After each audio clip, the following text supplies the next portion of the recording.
Glitch the guarantee. E&E.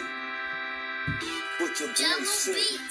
Glitch, nigga. Shit, I'm about to flood the streets like when the levees break. Criminal minds, my Garcia can navigate. Flowing while I'm blowing this gas. Nigga, no brakes. Niggas not seeing me ever. I mean, no dates. Fuck around and end up going. You getting misplaced. E&E, the shit that I claim. You dealing with grace. Took over the game. I storm like Rain's mixtape. Thankfully, I've been up in smoke like Ron mixtape. Counting cheddar shit. I'm about to make a grilled cheese. Niggas be faker than bad bitches with good leads. On my John Wick shit like Keanu Reeves. Replacements won't be enough. You need the whole team. I've been a G since I could finish my ABCs. Kept it a buck so real niggas look up to me. This butcher boy shit get crazy when it's sick of me. I'm coughing out these dope bars till they sick of me. Can't get rid of me, still can't find a remedy. Still blowing palmers, if it comes to Hennessy. E&E, we own our shit independently. When I go out on a limb, I take extremities. I can see right through transparency. Heard their self-esteem low, insecurities. Now or never like, push the guarantee. What's the recipe? King L's Reflection 3. All these chapters in my life, you can turn the page. Books can't tell you my story, gotta live a day. Glitch got my back, yeah, you can copy that. Man, Rick control the seat, you can copy that. Leave your whole state red like Republicans. Put fire on the track, now it's bubbling. Put your boys eating it, you in trouble, kid. At first 100 mil, you can double. Let's go, let's go. All the hustlers getting money, let it show, let it show. Automatic nigga, how we get the dough, get the dough. If it ain't paper, then we probably gotta go, gotta go. Put your boy shit, nigga, let's go, let's go. All the hustlers getting money, let it show, let it show. It's automatic nigga, how we get the dough, get the dough. If it ain't paper, then we probably gotta go, gotta go. Put your boy shit, nigga, let's go. Blow sick, corona, jealous in the motherfucker.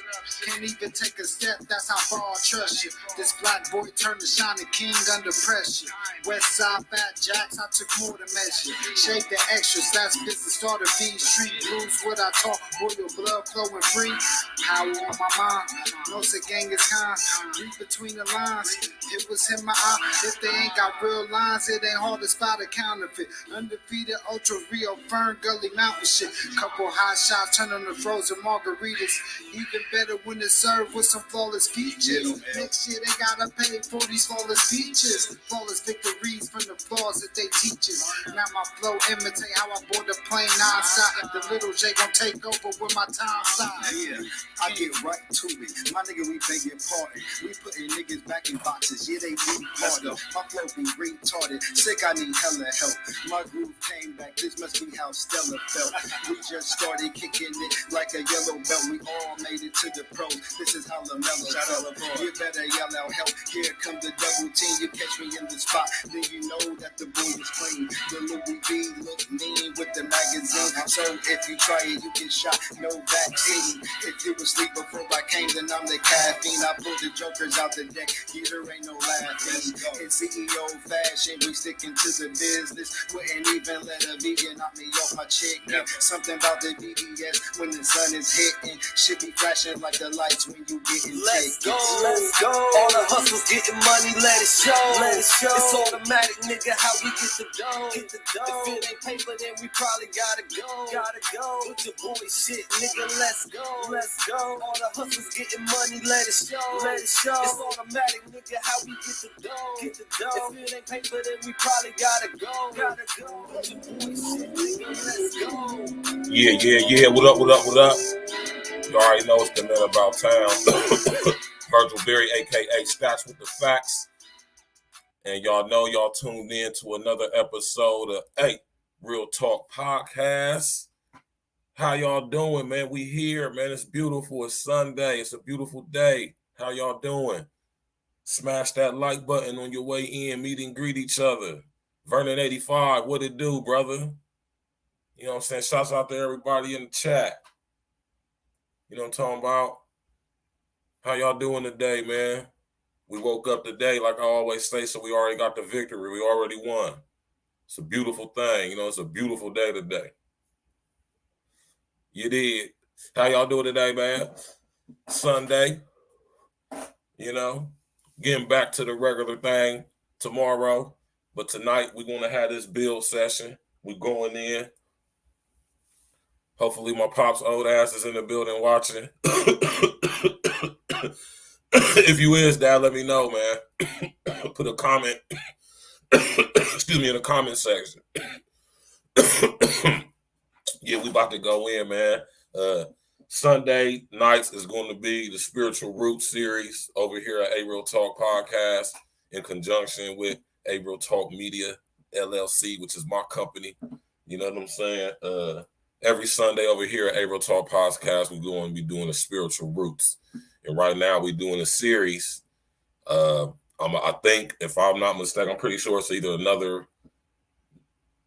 maybe a part 3 and part 4, but I'm pretty sure we're going to do a part 3 to the spiritual roots of violence amongst men. And tonight we're going into part 2. Yeah, my dad is definitely in the building, so we good to go. I'm going to drop the link here in a second, Dad. You know, I got to do my little monologue joint, you know what I'm talking about? We got to do a recap of things past, and, you know what I'm saying, we're going to get into tonight accordingly, you know what I'm saying? Last night was beautiful. Last night was epic. Had my man Nick on here from Cousin Bougie. He hit me up today and told me that a couple of y'all already got at him, talking about placing some orders or some artwork or some clothes or whatever, custom, whatever you want. My man gonna get you together. Shouts out to my brother Nick at Cousin Bougie. Like I say, y'all, man, we diversifying content over here, man. Shouts out to my brother Red Supreme TV1, man. Going in earlier. As usual, you hear me? Diversifying the content, man. You hear me? It's way more to this thing than speaking on chicks all the goddamn time. We gotta speak on other things too. So that's why on Saturday night, you know what I'm saying? I'm not necessarily gonna say that Saturday night is Entrepreneur Saturdays, but I'm thinking about making it like that. But you know, we just play it by ear. You already know, Pops. You know I'm gonna do my thing. You know I'm gonna make it do what it do, baby. You know what I'm talking about? 1 thing for sure, 2 things for certain. I'm gonna make it do what it do. You understand? Yeah, man. Last night was beautiful, man. We had my brother Nick on the show, CEO of Cousin Bougie. You know what I'm saying? Columbus, Ohio based fashion house, fashion company, clothing line, lifestyle brand, all of that, artwork, all of that. Digital artwork, cartoons. We, you know, Nick do a little bit of everything. So, you know, y'all go over ahead and shop with my brother Nick, man, at Cousin Bougie, man. I'm gonna put the links in here in a second. Y'all can actually go look him up right now on Instagram. That's the best way to get in contact with him, to see what he has going on currently and to get in direct contact with him, because he uses Instagram as one of his main platforms. So y'all can get in contact with Nick Friedenmacher. Y'all can get in contact with him at Cousin Bougie. That's at COUSINBOUJEE on Instagram and all other social engineering platforms. You know, I love you too, Pops. You already know, man. We about to get straight to it. You hear me? How's everybody doing tonight, man? Yeah, man, it's a lot of crazy stuff going on, man. You know what I mean? Y'all hear about the girl in what is it, Pittsburgh and Philadelphia? Y'all hear about that girl who got killed by her baby dad in Philadelphia? Stabbed her to death in the van. Left her with she had 6 kids or 5 kids, all little girls. Y'all heard about that? Tragic. There's been some tragic stuff happening, man. Yeah, her name was no, that's not her. I'm thinking of somebody else. Hold on, I'm about to pull it up for y'all right now. Yeah, man, it's a sad situation, y'all, man. This girl, she was a mother of 6, man, and she got killed by her baby dad, man.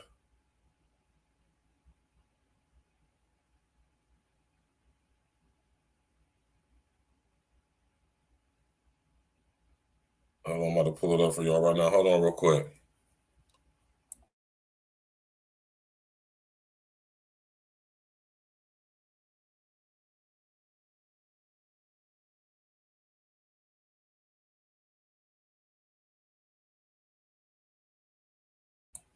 Yeah, here we go right here, y'all. Woman stabbed multiple times, killed in West Philadelphia.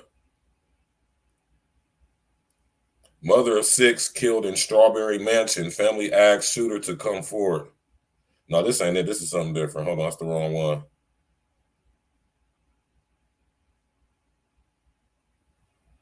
Police say they found a woman with multiple stab wounds in a car in West Philadelphia. This took place just before 8:30 this morning at 53rd and Chestnut. The victim was found in the passenger seat of a gold Honda Odyssey and died at the scene. Officials are describing her a Jane Doe.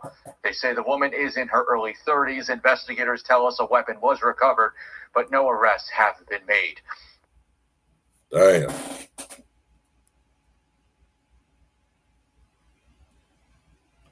Yeah, man, it's crazy, man.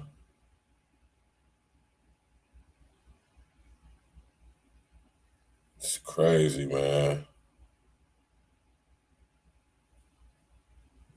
Yeah, man, I guess, dude, I don't know what the situation was, man. Yeah, it is Vernon 85 and Pops, man. It's sad all over the world, man. Need healing bad, man.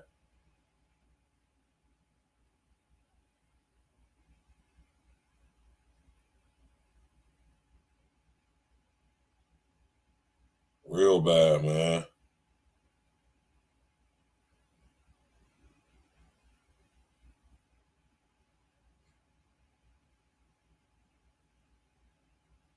Yeah, man.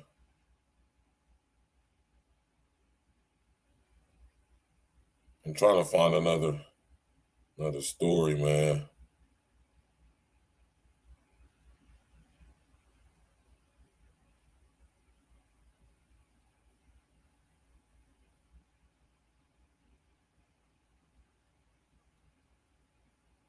Let me see if I can find something for y'all real quick. They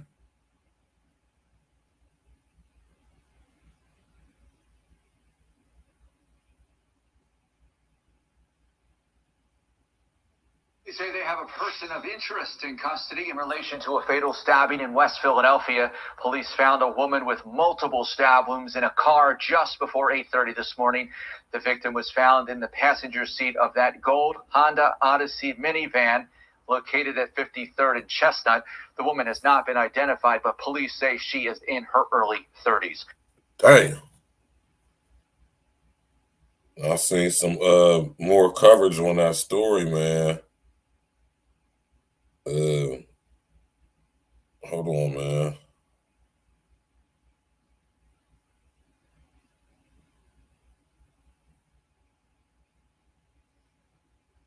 Yeah, because I seen I seen a story earlier talking about this girl in Philly. Y'all look into it, y'all. Girl from Philadelphia, man. She was a mother of 6. Her baby dad stabbed her in her face and everything. Left her in that van and everything, man. There's another shooting another incident in Philly where a girl shot somebody and stuff, man. It's going crazy everywhere, man.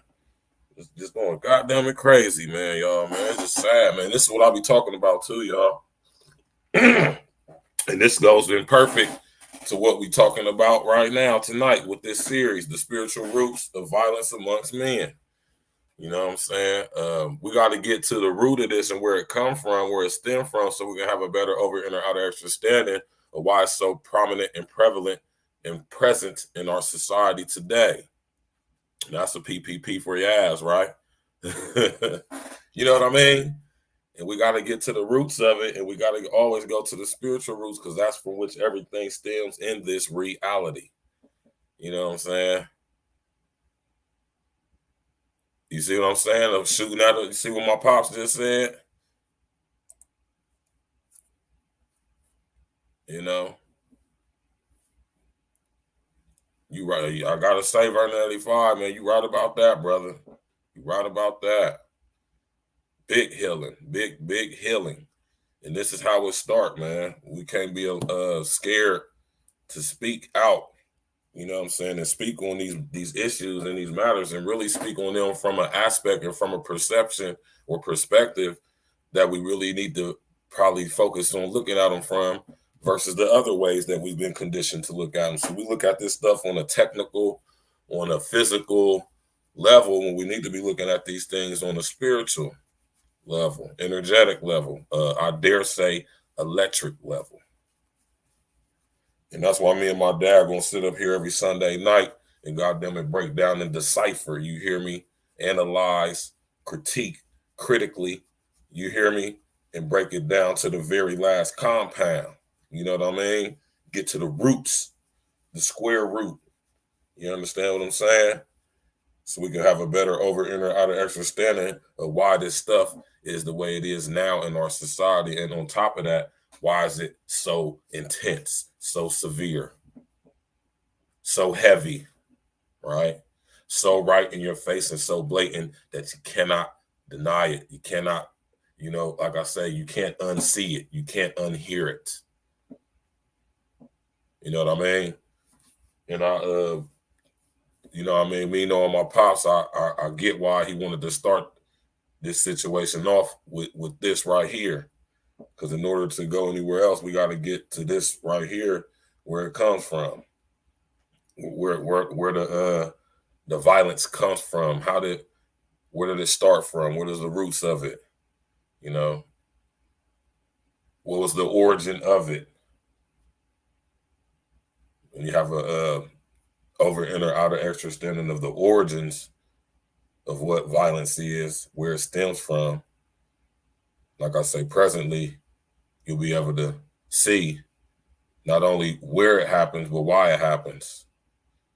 You know what I'm saying? And then you learn that violence isn't always physical. Think about when I talk to y'all about HR 1955 and I talk about ideologically based violence, which is a term that you can look up right now. You know, violence isn't always physical. Think about that, y'all.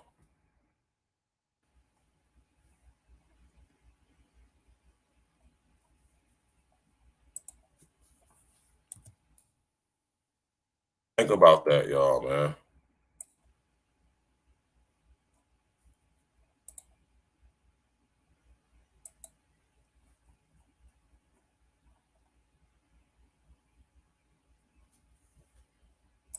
Just, you know, bear with me for a few seconds.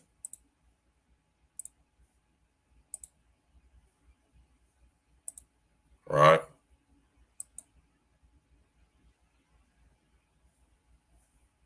Ideologically based violence. Right?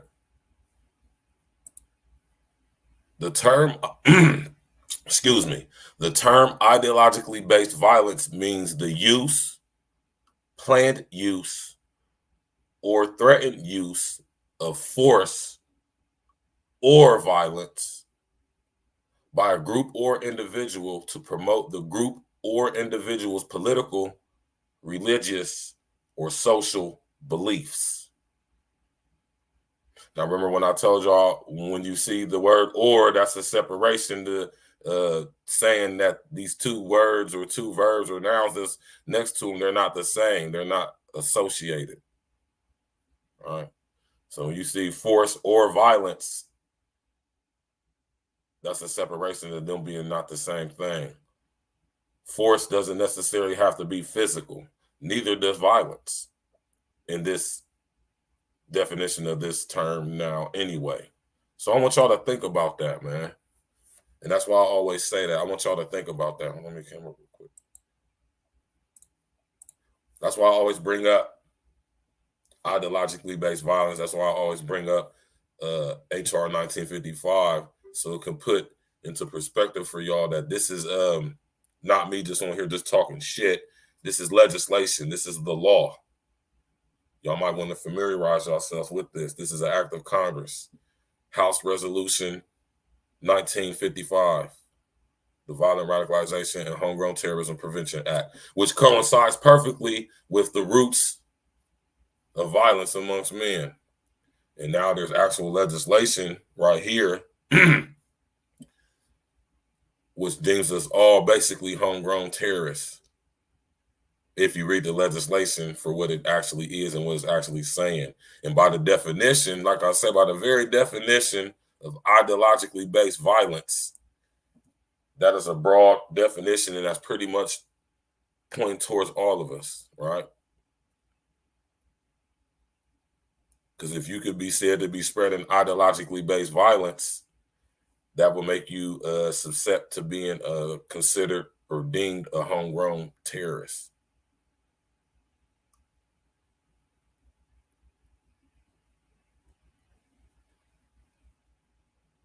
I just be wanting y'all to understand how serious this stuff is, man. You know what I mean? Because y'all gotta understand that this violence is just not by happenstance. It's by design. You know what I mean? It's by design. It's a nice thing to say. Don't take a rocket scientist to figure it out, but it's something that we have to say because clearly a lot of people don't even know about stuff like this. Just like a lot of people don't know about the spiritual roots of violence amongst men. You know what I mean? A lot of people don't know that. They think that, like I said, they think that this stuff is random. They think that this stuff is just happening out of the blue. You know what I mean? But not understanding that this stuff is made to happen. And like I say, the main question you got to always ask yourself is why. And then ask yourself, cui bono. You understand what I'm saying, man? We got to get to it. So it's only right that we do this on a Sunday night. You know what I'm saying? Sunday evening. We get it in every Sunday right here on April Talk Podcast, the Spiritual Roots series. We going in on massive different topics. You know what I'm saying? I'm about to bring my pops up here in a second. Matter of fact, Pops, I'm about to drop the link for you right now. You can tap on it and just wait patiently until I bring you up. You know what I'm saying? We about to go in. My dad got something nice put together for y'all. A part 2 to last week. You know what I mean? And we're going to keep the series going, man. You know what I'm saying? We're going to keep it going. We're going to keep it moving. Because like I always say, man, in order to really have a full understanding of what you face and up against, you have to understand where it come from, where it originated from, where it originates from. You know what I'm saying? What are the roots? And that's why me and my pops is coming together on the collabo side. You know what I'm saying? He going to come with the spiritual aspect from the word because only he can break down that word like how I know he can. And then I'm going to come with the, you know what I'm saying, the way I come with it, with this, you know, how we connect and correlate the two and show y'all that it's really the same thing and how everything you ever hear us seeing or being presented with right now and all originated and is spoke of in the Bible. You hear me? You just have to have the over, inner, outer understanding to be able to correlate and connect the two. You know? So it's only right, though, that we do this situation every Sunday. You know what I'm saying? We'll get into that, another topic for another day. But tentatively, as of right now, we going in Sundays. You know what I'm saying?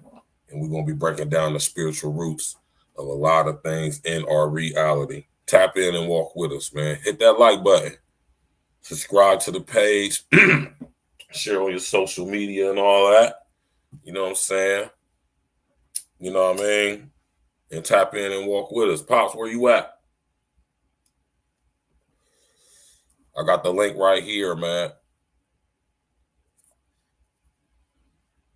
Yeah, man. Just like my brother Vernon 85 said, man, the world needs healing, man.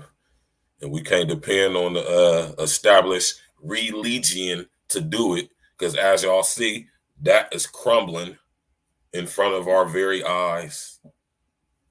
Right? You see what they do in the TD fakes. Right? Right? TD snakes.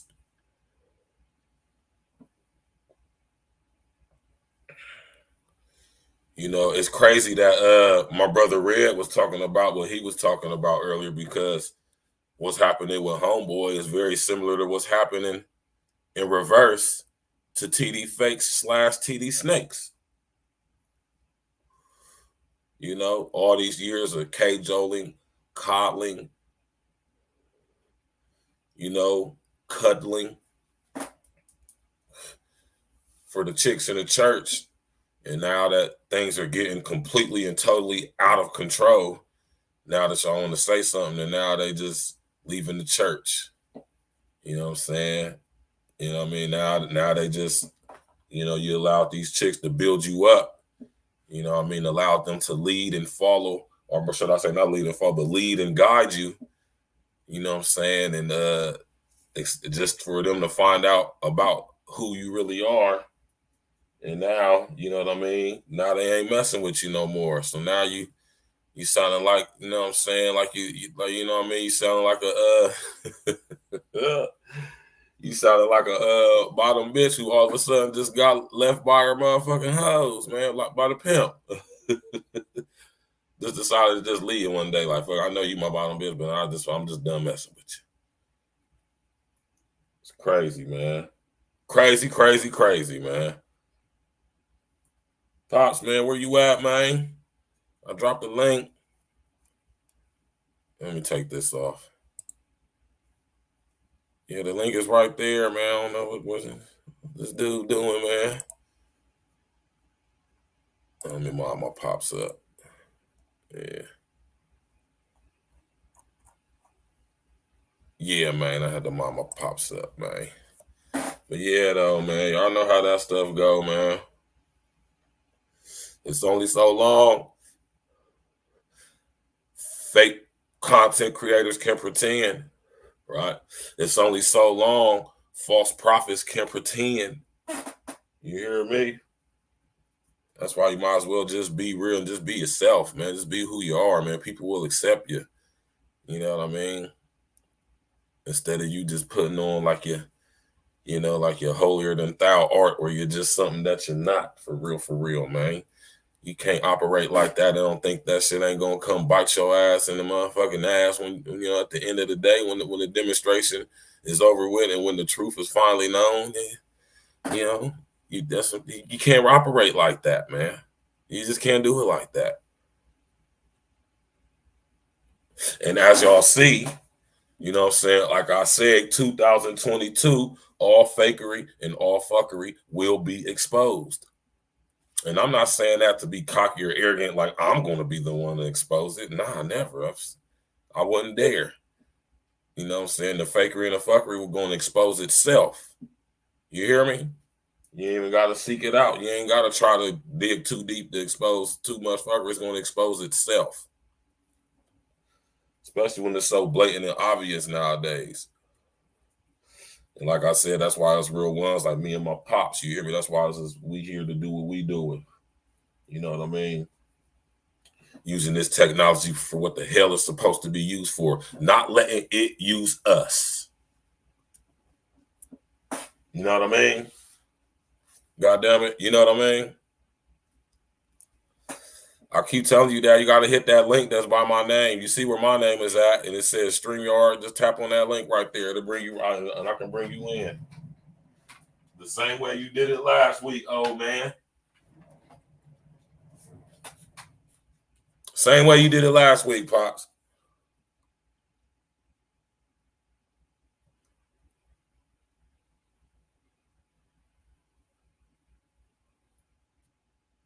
Yeah, man, we ain't having it, man. We just ain't having it, man. You know what I'm saying? It got to be some opposition to this bullshit that's going on, right? Has to be some type of opposition, man. And not so much as fighting against it, not so much as putting up a resistance, but just non-acquiescent, non-compliant. You feel me? I want y'all to understand the difference between fighting back and non-acquiescent and non-compliant. You feel me? Resistance versus non-compliance. I want y'all to understand the difference between the two. And remember, one thing that I always say is you don't want to ever fight back or put up resistance against or to that which is opposition to you, because you will always end up becoming that which you fight against. That's why I say non-acquiesce, non-comply. Just I'm not doing it. See, that's not fighting back. That's not resisting. That's just not, I'm done with it. You did? I want y'all to get the difference between the two. And once y'all get the difference between resistance and non-acquiescence, you know what I mean? As soon as y'all get the difference between that, I think y'all will understand how much power that gives you. You know what I'm saying? Not only over yourself, but over others in your environment as well. You know what I'm saying? Pops, you see the link, man? Are you tapping the link? What's going on? You know what I'm saying? We got to bring you on up in here, old man.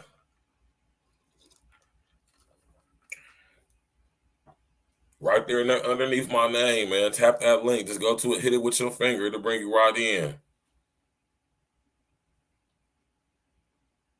We got to get my pops an upgrade, man. We got to get we got to get him a different phone situation going on over there, man. You know what I'm saying?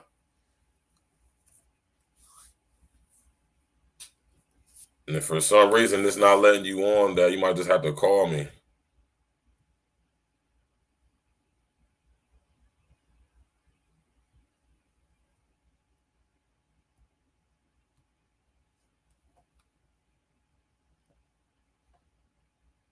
Yeah, you should be able to just tap the link, man. I'm looking at it in my phone right now, Pops, man.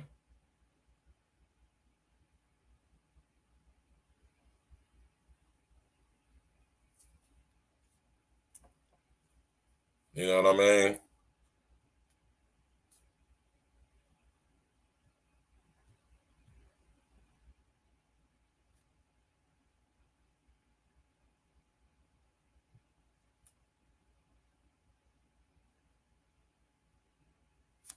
Yeah, man. Y'all got to make sure, man. I'm sitting up here trying to tell y'all, man. Yeah. Spiritual roots of violence amongst men, man. And this is what I'll be telling y'all. The main thing that we need to be focusing on. I ain't gonna say we need to be focused on, but something we should be focusing on is, like I'm saying, y'all got to understand how serious it is when I talk about this HR 1955, man. You know what I mean? This is some serious stuff going on. You know what I mean? Serious business, man.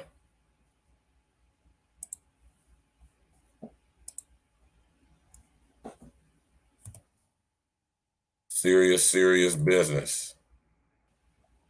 And I strongly suggest, man, I strongly suggest that y'all go familiarize yourself with this. Exactly. Once you hit that link there, so I can bring you in, man. What's going on with that, though?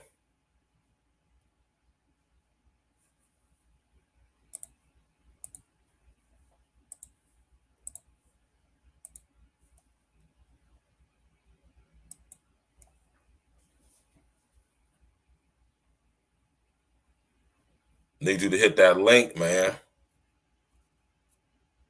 Right? Now, I want y'all to, in y'all spare time, if y'all would, if y'all could, if y'all can, I know y'all can, it would do you a huge service if you did.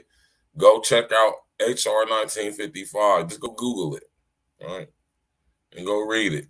Read the text of it, right? Especially with these definitions right here.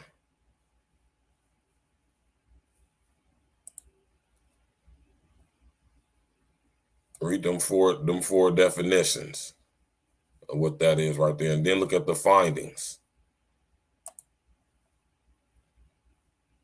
All right, stuff can get kind of spooky for real, for real.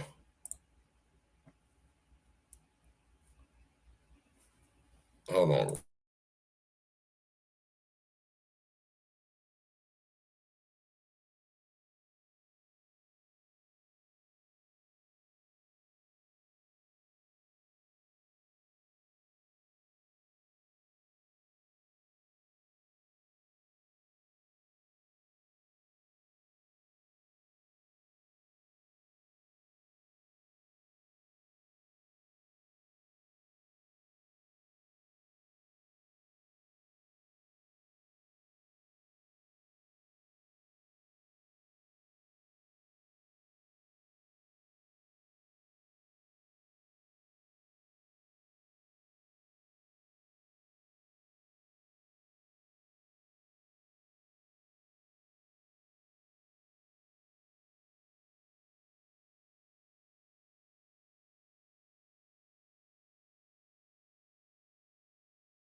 Yeah, my bad, y'all, man. I'm trying to have my dad. I don't understand why he having such a hard time just hitting the link and coming in, man. I don't get what's going on, but I'm trying to bring Pops up on here, man, so we can get into it, man. But yeah, though, when y'all think about violence, man, and like I say, this legislation is called the violent radicalization, right? Violent radicalization. All right, now let's look up or look at the definition of violent radicalization. All right, the term violent radicalization means the process of adopting or promoting an extremist belief system for the purpose of facilitating ideologically based violence to advance political, religious, or social change. I'm gonna read that again, man. Violent radicalization. The term violent radicalization means the process of adopting or promoting an extremist belief system for the purpose of facilitating ideologically based violence to advance political, religious, or social change. All right.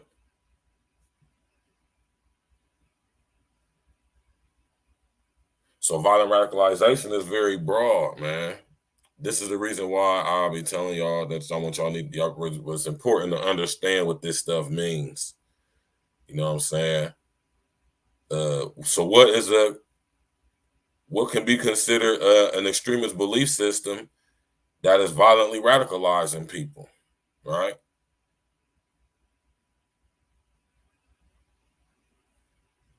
That's why it's good to know what these words mean, y'all, man. Look up what an extremist is.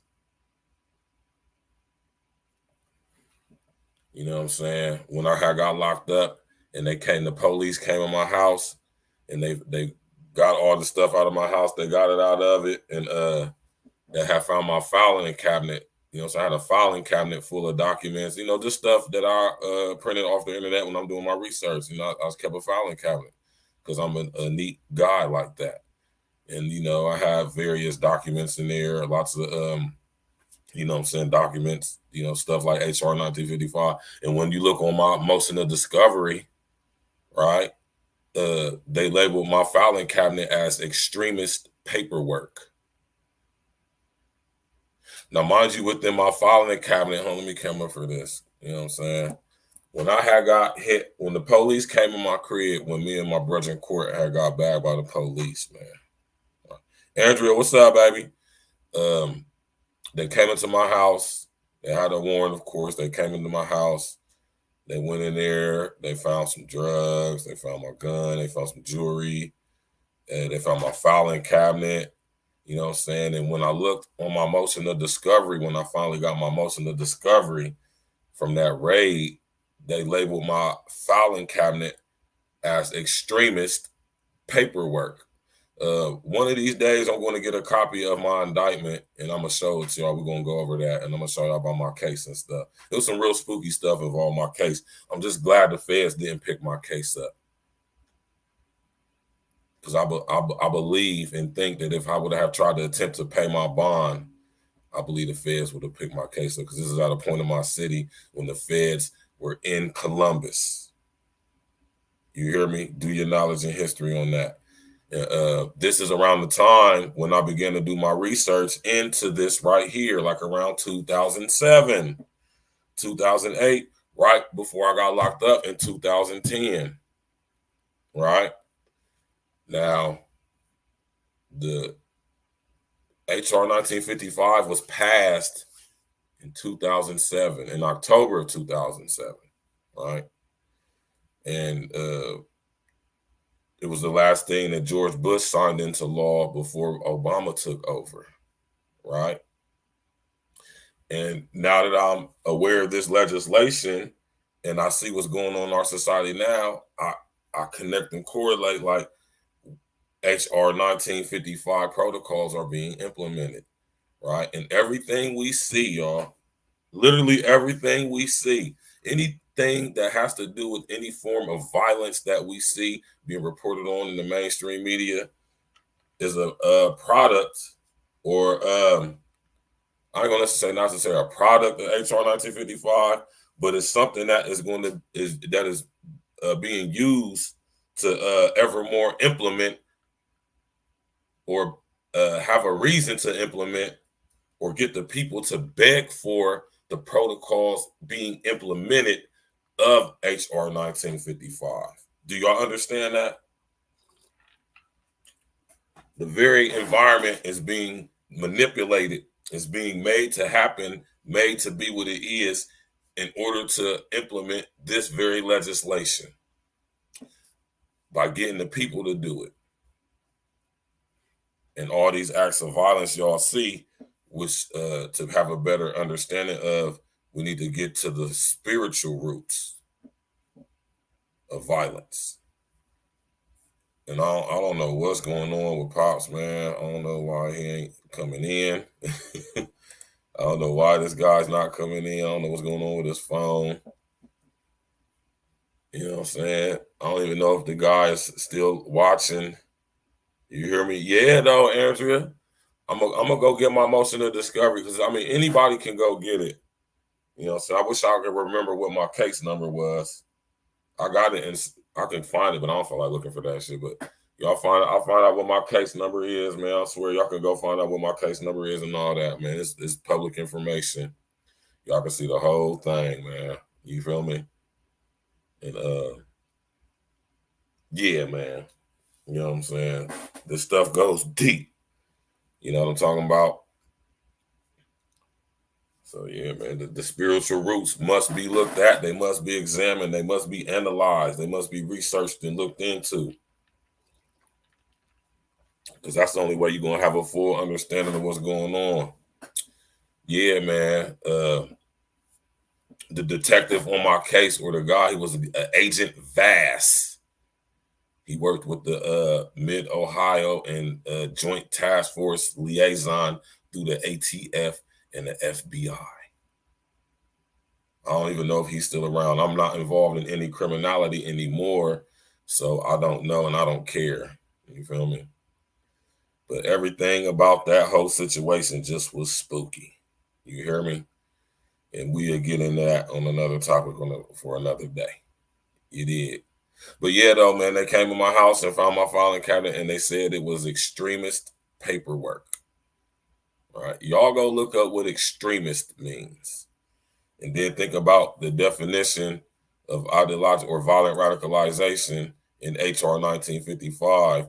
The term violent radicalization means the process of adopting or promoting an extremist belief system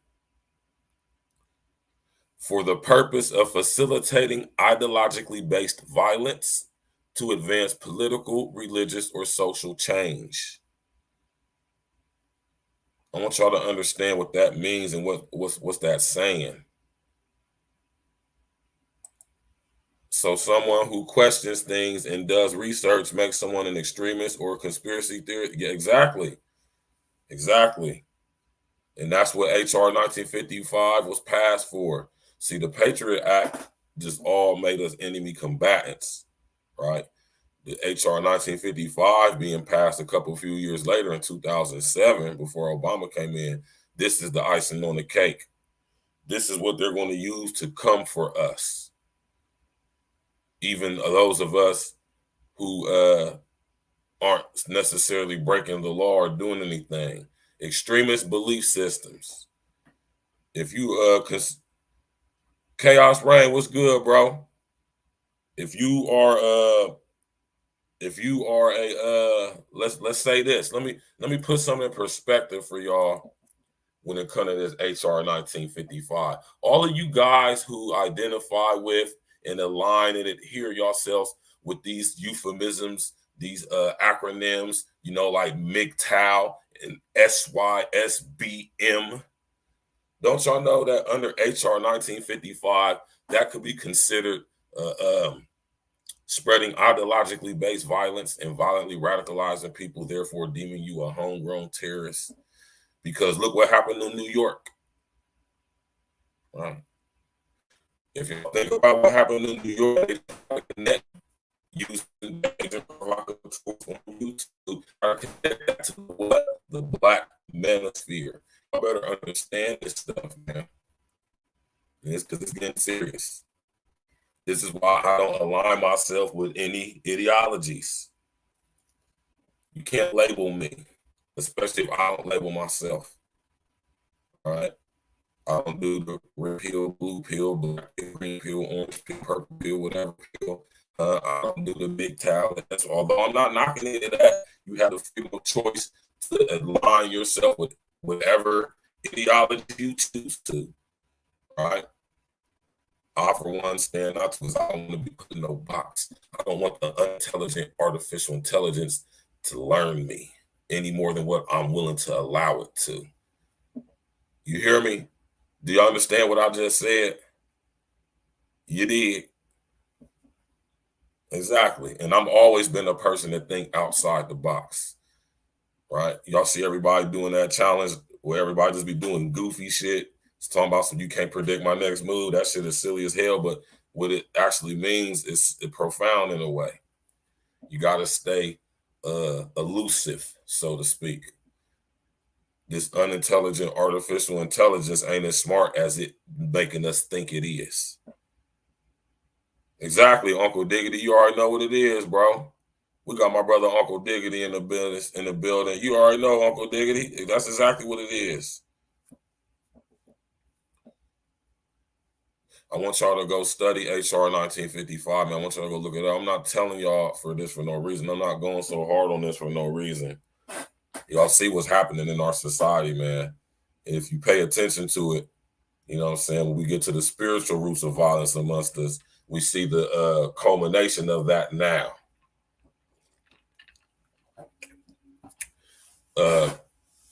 Put a 1 in the comment section if you are under the we're going to talk about our feelings for a second, right? Say if you feel, right? If you strongly feel, walk with me when I say this. If you feel in your water, you hear me? Understand when I say that. If you can feel it in your water that something is going on, something's about to happen, put a 1 in the chat, right? About time this dude done figured it out, man. Come on, camera, Dad. I see you in there. I see you in the queue. I don't see your picture, though. You hear me, Andrea? Andrea said, yeah, I'm about to bring you up here in a second, Dad. Just be patient. It's crazy we got groups out here that do damage. They are hateful, but they say all the right things, but nothing happens to them. It's all about pushing the narrative. Exactly, Andrea. Exactly. Exactly. Right. Now, when y'all think about, my dad has finally showed up. I'm about to bring him here in a few short seconds. I'm about to bring him in. We ain't gonna keep y'all on tonight to either. You know what I'm saying? But you know, whatever the spirit take us, though, that's where we're going to go. So we just about to tap in and walk with us. You know what I'm saying? But yeah, though, man, I want y'all to, like I say, I don't keep talking about this just because, like I say, feel like I'm smart and I know some of y'all know, and I'm not. No, I'm telling you, I'm trying to put y'all up on game.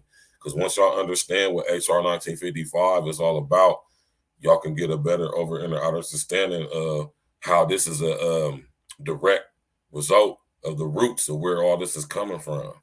You know what I'm saying? Because HR 1955 is the very legislation that is going to be used. Trust me when I tell y'all this, though. It's a very legislation that's going to be used when they start coming for people. Because if extremist beliefs, that's broad, right? And just think about what I said. Think about these groups. You hear everybody screaming all these acronyms out. BWE, SYSBM, MGTOW, Red Pill, Blue Pill. Y'all keep think about that though, man. You know, and think about what's going on, man. You know, that could be considered a security threat group, STG. Remember I told y'all about STG? When I went to the joint and they start calling them gangs and start calling security threat groups. Y'all better understand where this is going to, man. And we about to get into the spiritual roots of it. Right now, I'm going ahead and bring my Pops up right now. Can you hear me, Pops? Yes, I can. Can you hear me? Yes, I can hear you loud and clear, brother. Pops, I should say. All right. Everybody say what's up to my pops, man. Dad, won't you like try to sit the phone down and because don't be all up in your face like that, man. Sit it down and prop it up. Well, I'm where I'm at, son. I can't sit it down. All right, this is the best I can do. All right. Well, we're gonna rock it out like that then. How you doing today, Pop? I'm doing fine. And you? Well, I'm good, man. You looking good like you just got a clean shave or something. Yeah, I kind of cleaned myself up a little bit compared to the first time. First of all, I like to apologize to everyone out there where my son is at for the delay. I'm not a technical person when it comes to these new gadgets and whatnot, but I'm learning as fast as I can as my son teaches me. So I just ask you to just bear with me and be patient, you know. I still got my right mind, just sometimes it takes a little bit longer for me to be able to get in gear with working with these technical new gadgets that they got out and everything. But I got some good food for you guys tonight, so it'll make up for the difference slacking in me not being technically knowing how to do it like you guys do it. You know, it's all good. That is it's a process of repetition, and you'll get it down. Trust me. One of these days. I know I will. Yeah, one of these days we're gonna go over here to the old cell phone spot. I'm gonna have to upgrade that old fat phone too, because I know you need to probably get a more phone. So we're gonna practice make perfect, son. Practice makes perfect. You already know, and that's what we're gonna do. Practice definitely make perfect. Yeah. You know your son is technically inclined, so we're gonna get you all the way together. So I know that. I'm very impressed and so proud. Yeah, we ain't gonna trip about it. Very proud of you. Yeah, likewise, man. Like I said, one of these days, me and my dad let's start talking to y'all about, you know what I'm saying, the history of our relationship and, you know what I'm saying, the ups and downs of that and then, you know, give y'all a deeper look into the things and let y'all know we open books over here. It's an open book. We ain't got nothing to hide. You ain't gonna be able to dox us and end our career by bringing up some stuff that we didn't tell y'all about. What you know about that? Right. You know what I'm saying? Right.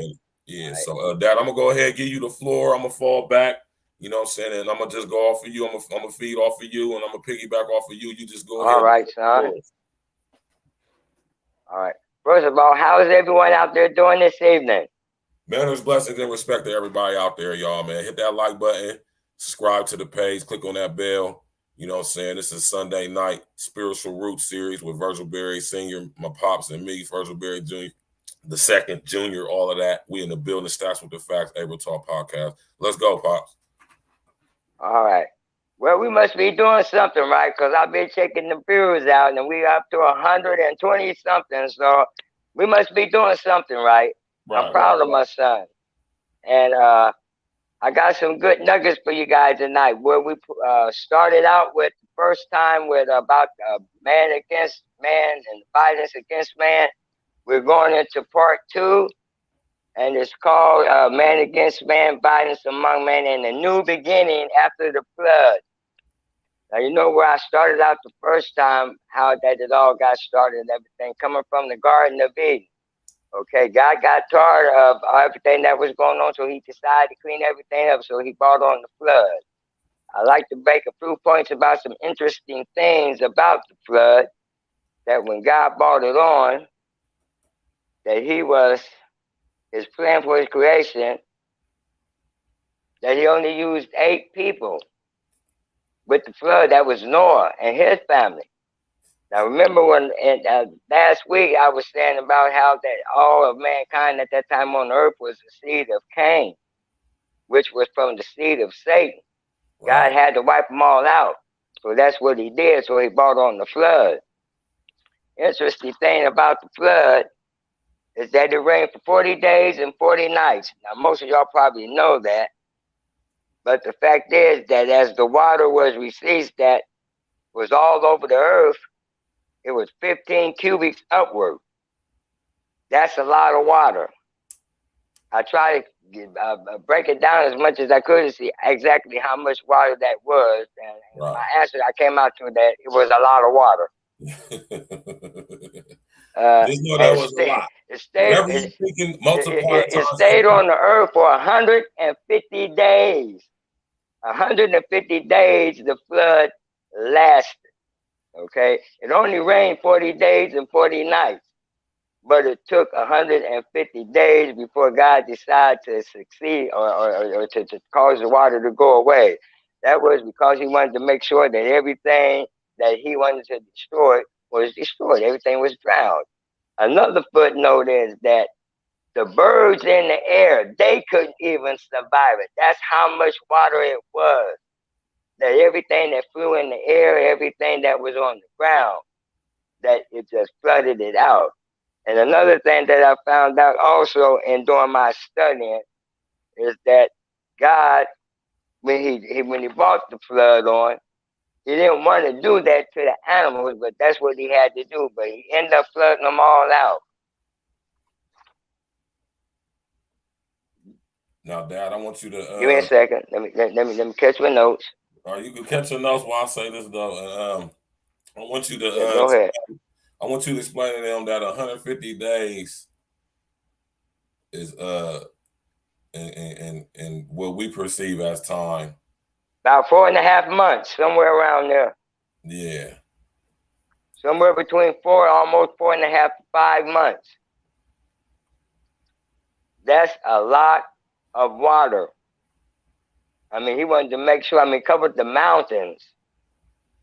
And my footnote was that I caught my thought was that not only did he release the waters that was on the earth, like the oceans, but he also released it from up above him, the rain.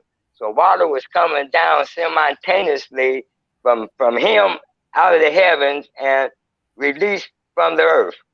So you can imagine how it is. We don't know how a tidal wave is. Okay, we it's kind of get the idea of a tidal wave, but a million more, dangerous. He released the waters from above and below. So it was like a mighty rush. And that helped wipe out everything, And it took 40 days and 40 nights that it rained, 150 days that it stayed on the earth. So after he was ready for it to end, then he began to start evaporating the water. He stopped the rain from coming down from where he was at, because he released it from where he was at. And he told it to move down below where we're at.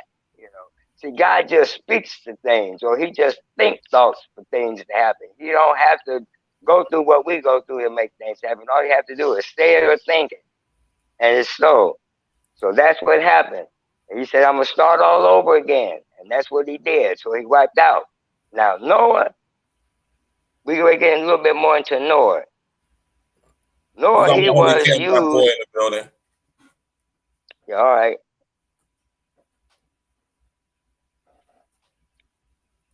He was tired of the things that was going on, so he decided to use Noah to start a new beginning in the earth with man. Noah and his sons and his wife and their wives. Another footnote I wanted to throw at you was that it's funny how that in the beginning of everything in the Garden of Eden, he used the two people. Well, he started out with one, Adam, created and made Eve, that was two, made the flood, then now he comes back again, ready to start fresh again, starting with 8 people. So when you look at the first beginning of creation of man and the second phase of the creation of man, God only used 10 people. The first man, Adam and Eve, look how the earth multiplied with men. The second time, it starts the same way with Noah. All right? With his creation. So you would say that, how did sin re-enter back into the world then? If he started out with 8 people. Right. And a lot of people don't understand how God works. He had to have Noah because him as being who he is as a spirit, even for him to be able to re-enter back into the earth or into the natural realm, he still had to have a body. Even though he's God the creator. Because he's a spirit.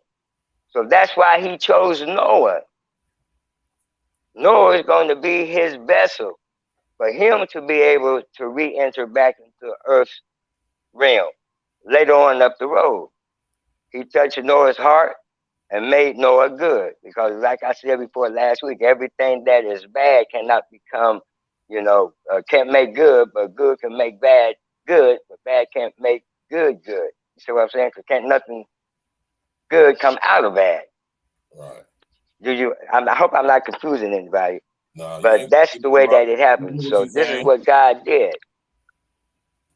Noah and his family, his wife and his sons, they were the only ones that God used and chosen. Because like I said, God had to have a body of himself, for him to be able to enter back into the world. Right. So that's what he done. If not, he would have been in here illegally just as well. So that's what he did. He started working through mankind. Again, multiplying and telling them, refill the earth. Because God was going into his second phase of his plan for his creation. And this is what he did. Noah, they were Gentiles, whether they were not Jews, okay? Now, this is how our different races of people began to start coming about. I did some research and I found out that Shem and Ham and Japheth, his three sons, they were of different colors. Ham, he was of, I would say, African descent. He was dark. He was black. Why Noah's three sons was different colors, I don't know. I guess God knew what he was doing. But how sin we entered back into the world again was that when he said they saw his nakedness, because after the flood and the water descended and they came out of the ark, that Noah, he was a vineyard, and he began to start making wine, and he got drunk, and he said that his son Ham came in and saw his nakedness. Now, I did a study on nakedness, and anytime nakedness is mentioned, it's some kind of sexual act or of sin. So some say that he just looked at his father's nakedness. Now, it's got to be more going on than that because his father cursed him. So it's more to it than just that. So I believe it was a sexual act. I believe that's where the start of homosexuality began to start coming in as well. Because that never happened during the first phase of man when he was in the earth. That never was mentioned. So it had to happen in the second phase. So I believe that was happening, that he ended up doing something that he shouldn't have done with his father. And that opened up the door again, like I said, for homosexuality. So his sons, he cursed it Ham, Japheth, and Shem. They were of different colors. That's where we get our Europeans from. Each one of them, they began to start multiplying and having their own family and spreading in the earth. And they began to start having children. And they all spoke of one language and one speech. They were all the same, and they began to start moving and multiplying in the earth. And God decided that he was going to go ahead and start moving man on the earth. This was the beginning of different races began to start as man multiplied and filled the earth through Noah's three sons. And as they began to multiply and move upon the face of the earth, they would begin to start thinking that they were keep from being forgetting that they said, let us build us a tower. This is where the Tower of Babel comes in. And they said, let us do this so that we would have memory of ourselves. God looking down on all this, and he's saying that if they decided to do this because they always on one accord, that they would be able to accomplish whatever that they wanted to accomplish. So that's when they began to start building the tower. God said, I have to bring it down. So God goes down among them, and he confuses their their language. They couldn't understand each other, you know, the language and the speech. Now, I did a word on that. He said because they all at one time were of one language and of one speech. Right. I don't know what nationality any of them was, but I'm saying that they spoke all the same and they all, you know, communicated the same. Right. So by him confusing their language, that they could not understand each other. Now these are the descendants from Shem, Ham, and Japheth. These are their sons, their offspring, and it goes into the genealogy of each one of them. And in each one of them, I began to find out that that's where different races come from as they begin to multiply and move on the face of the earth. From Africa, like I said, Ham, he was of African descent, said he was dark. So that's where Africans come from, us, what we know as Negroes. That's where we come from. Shem, he's the Edomites, Persian, Assyrians, Babylonians, the Israelites, the Jews, and us, the Gentiles. Yeah. Yes, son, did you say something? I said the Khazarians. Yeah, the Khazarians. Japheth. Now let me expound a little bit more on the Tower of Babel, because that was interesting to me. When God did that, when He confounded their language. Let me give me a second. I got my notes here because I don't want to mislead nobody. I want to understand because this is very, very important. Very important. Okay. How the different kind of races of people begin to multiply in the earth. Origin. There's origin, then there's race, then there's nationality. Right. Origin, it would be normally from where if you came from, say you was a French descendant, you know, or Asian, you know, or African, you know. And I said, well, Lord, I said, now you said the origin, okay, that's where we're at now. So then you have to mean that the origin you talking about back here when it all started was the origin of man. All right. Then it goes to the race, which is your color. Okay. Like the Italians, the Mexicans, the Jews, the Africans, Americans, you know, the Asians. Okay. When you say race, that's what it's referring to, the color of who the people are.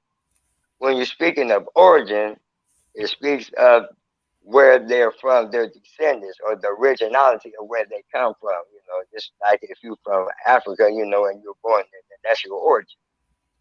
Nationality is place of locality and location. You know, United States, Germany, Asia, Egypt, you know, wherever you're born at, you know, that's your nationality. Right. So that's what God was doing through Noah's 3 sons. He was spreading all over the world, you know, the earth, as he spread it out on the earth, you know, by him confusing their language that they couldn't understand each other. Like I said, language is communication or understanding. When you communicate with someone, it's a language. You put words together. Speech is being able to communicate and to speak, you know, where someone will understand you. That's why wherever you're born at, if you don't know the language there, you know, you don't know how to speak, you know, the language, you know, because you don't know or you don't have that in you from wherever you're at. Like Africans, they speak African, you know. Well, we don't know nothing about Africa, even though we're from Africa.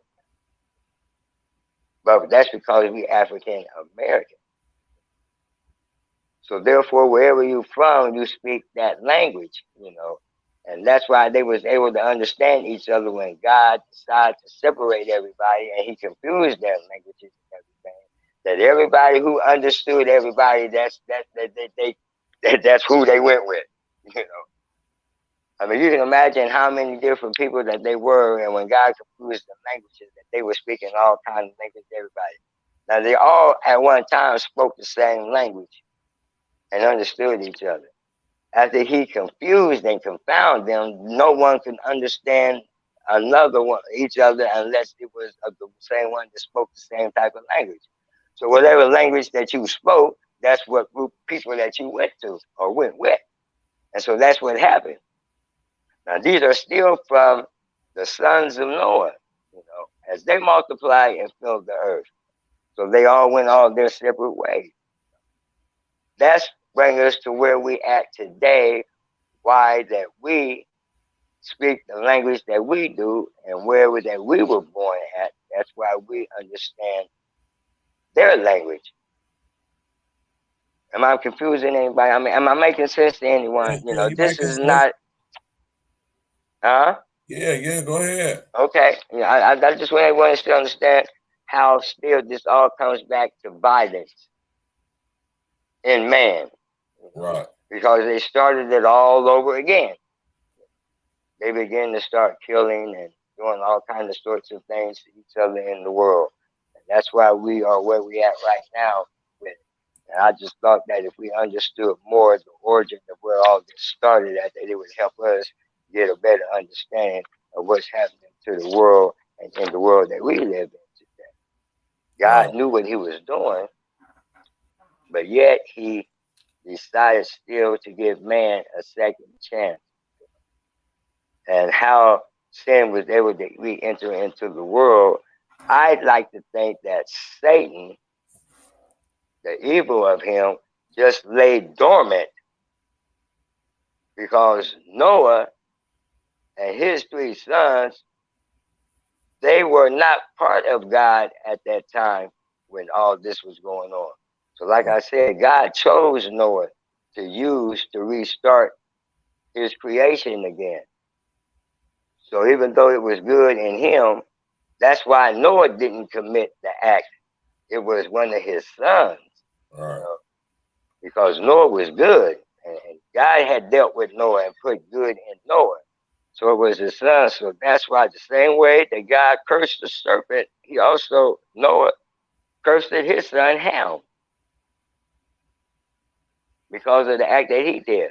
But that's what opened up the door for sin to be active again in man. So as he began to start going and moving on the earth, things was beginning to start happening again. Right. But God had another plan to where that he would be able to redeem man back this time. Right. And it hurted him so that he had to flood out the earth that he said, I would never, ever do that again. Because it hurted him that he had to destroy man like that. Right. It even hurted him even more that he had to destroy his creation as well, the rest of his creation. And he said, I'll make a token and tell you and show you that I will not ever do that by water again. And that's where we get our rainbow from. Right. Don't let scientists fool you talking about all the neurologists and the way the wind blow and how different things happen. That's why we get a rainbow. No, meteorologists, they don't know what they're talking about. Right. The rainbow comes because that's God's token showing that he would not ever drown out and kill man or his creation with water again. Right. So that's why we had that. Right. And we should start being able to see that God is moving in the earth. God is moving in us. He always had a plan to redeem man back to himself, which would be his son, Jesus Christ. So he just had to set the way for it. That's what he's been doing. Right. Let me interrupt. He's been dealing with us. Right. No, I was just saying, let me interject real quick. Yeah, you go ahead, son. Now think about this, y'all. Think about what my pops just said in regards to the rainbow and it being a token from the Most High to show, a covenant, basically. You feel me? Between the Most High and man, right? That he would not destroy the earth by flooding it again. Now think about how my pops just said somehow the seed of Satan, the LSD, somehow, right, it still managed to be present even after the flood. Now think about when I was telling y'all about how we all have a R complex, right? We all have an R complex in our brain. So even after the flood, the on a DNA basis, on a genetic basis, right, the seed of LSD was still planted in man. And notice how my dad said that God chose Noah. Now, this doesn't mean just because God chose Noah that he didn't still have the DNA. This also goes to show you how the power of the Most High is stronger than that of LSD. But at the same time, when we're talking about on Earth, in the world, the physical plane, the genetics was still there even after the flood.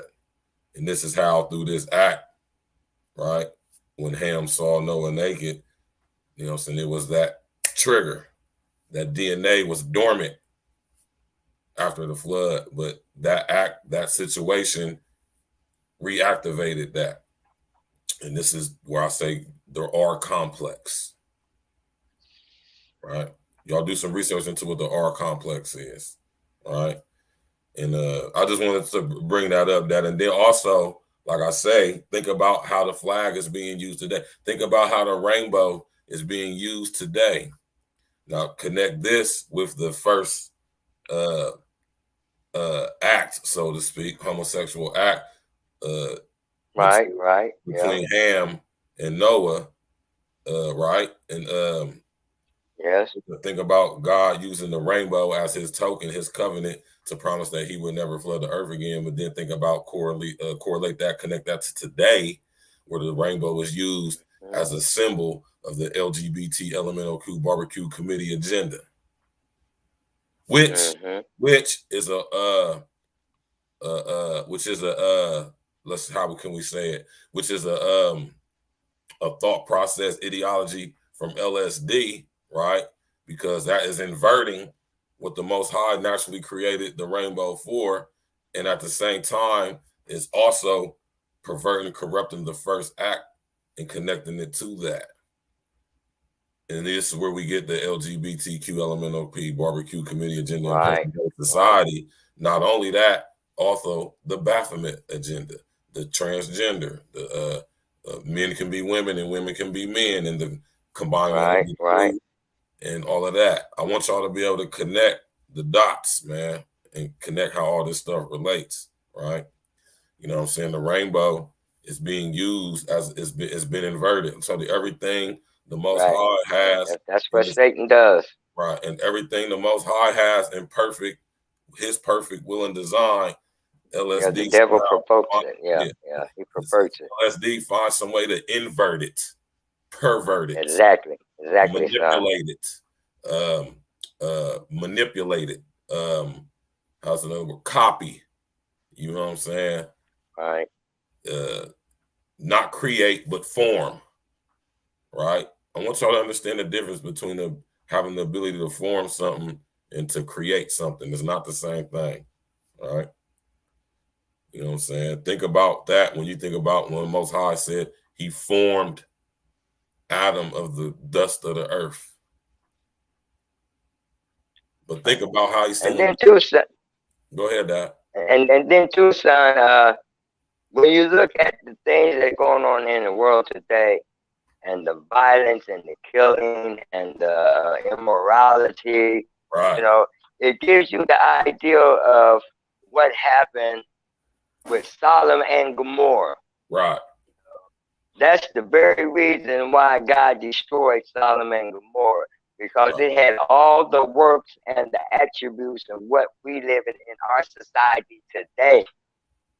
You know, exactly the same thing. You know, that was God killed man, destroyed man the first time, just because it was the seed of Satan. Right. See, but now he's dealing with man with his morality because of his sins, you know, and how he pervert everything that God has done, you know. Right. I don't care what anybody says, you know, I mean, you do what you want to do, but right is right and wrong is wrong. And no matter how much you think is right, God is still the judge. And what he says, it goes, you know. Can't no man ever change that. I don't care how much that they think that they're right about what they're doing when they're wrong. Because God said it come a point in the time that wrong is thinking wrong is good, and good thinking good is wrong. Right. And it doesn't work that way, you know. So the main thing is that's why a lot of things are going on in the earth today, is because it's the concept and it's the thought and it's in the hearts of man, the way that they think, you know. And just like I said before, Satan is always going to constantly use man to tear man down, because he knows that God created man in his likeness and in his image. And he's out to prove that I'm going to show you that your creation of man is not all that you think it be. So I'm going to have him do everything, anything that he can. But see, that's because we are blind to the knowledge of knowing that we have his nature in us. Right. That's why he can manipulate us and have us do what we do, you know, because of the thing that went on in the garden with him and Eve and Adam, you know. Right. And so that's what he's using today, you know. And if you don't know God, you know, I'm not trying to preach to nobody. I'm not trying to make you, you know, swallow something that you feel that you shouldn't, because everybody got their concept of God, and to God it makes no difference what your concept is. Right. Because he made you, you didn't make him. So you think what you want to think, but if you feel anything about your soul, you know, that's why so many people are spiritually blind. Right. They don't know that who they are and what they are. You know what I'm saying? Right. You're not just flesh and blood and just have a body. You're more than that. Right, right. Now let me interject and real Satan quick. don't want you to see that. Yeah, go ahead, son. Let me interject real quick. Y'all hear me say all the time, it's the difference between who you are and what you are, right? Shout out to Kari D. Shout out to Kari D in the building, man. You know what I'm saying? We got Kari D with her beautiful self in the building. Nah, real talk, Andrea. You hear me? It's the difference between who you are and what you are. And now, most of us, if somebody was to ask us who we are, right? We're going to tell them our name, our job, what we do. We're going to tell them that something about our kids or our family, right? And none of these things are what makes us who we are. These are all aspects of what we are, right? Who we are is the you know, the manifestation of the Most High's thought of himself. How about that? Expressed infinitely in its infinite ways that it can be possibly expressed, right? Think about that. That's who you are. Who we are is love made manifest, right? In its purest essence, right? What we are is our name, our skin color, right? Our race, our nationality, like my dad was talking about. Or you know, what we are is what we do. That's a part of what we are. But who we are, that's a whole completely different thing. And I want y'all to understand the difference between the two, right? Understand that you are not your name, right? You are not your body. You are not your mind. You hear me? Especially when we all have this genetics in us that keeps us, like I tell y'all, locked and synced and linked into the hive mind of LSD. This is how he has able to be remaining in our reality for so long, because of what happened in the what, Pops? Beg your pardon, sir, I didn't hear you. So what happened in the what? Everything going on in the beginning? Now. Yeah, everything going on now is a result of what happened in the garden. Yes, in the garden. Think about in the garden. That's where the first genetic manipulation came from, right there. And that was how. In the garden. And that is how, even after a flood of the immensity that the great deluge was, right? LSD still remained into the very DNA. And this is all a result of the fall, because God didn't design us to have DNA or genetics. See, that's part of the manipulation right there. Go ahead, Pops. Yeah. And then, too, see, what I try to do is I try to enlighten people on the things that we experience in the earth today, you know, with man. that so many people can't understand why we have so much violence, you know, and then again, it's all been prophesied, you know. Jesus Christ, he came and he prophesied everything that was going to be in our day. And the main purpose of man being created was for God's good pleasure, because God wanted to. People say, why is the world like it is? Why is God like he is? Why are we here? You know, you're here because God wanted you here. I mean, it's just like you being who you are, and you decide that you wanted to do what you wanted to do because you had the ability and the power, whether it be financially, you know, or whether it be because you are gifted, you know, with being talented, you know, drawing, you know, like me with cooking, you know, whatever your gift is or whatever that, you know, your craft is, you know, that you do what you want to do, just like people build houses, you know. But that's what God did. He just wanted to just do it because he's God. You know, who can question God? You know, you can question him, but I mean, it's not going to get you too far, you know, because he who he is. You know, you being the creature, you know, cannot talk and demand anything from the Creator. You know, you are the one that he's created. But it's all a divine plan of him. You know, first of all, if you don't believe in God,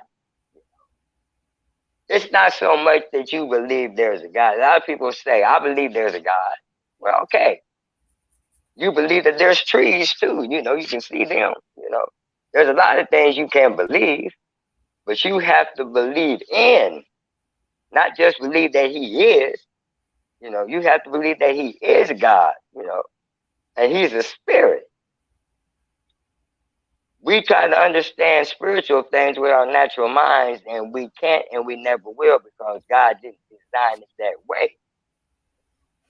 We have to come to him spiritually. We have to know him spiritually. Right. We have to be able to communicate with him, fellowship with him. You know, you have to know who you are. You know, you're more than just flesh and blood. You're more than just a man or a woman. You have a soul, you live in a body, and you are a spirit. That's why we're called human beings. You know, human is the physical, fleshly aspect of you, and the being is the spiritual aspect of it. You have a soul, you have a heart, you have a mind. You are a spirit. When you talk and you hear yourself speak, that is the spirit man in you. Hello? That's you, the spirit man. Remember God, when he created Adam, and he said after he formed the shape that fashioned him, God said that he breathed of himself into Adam, and Adam became a living soul.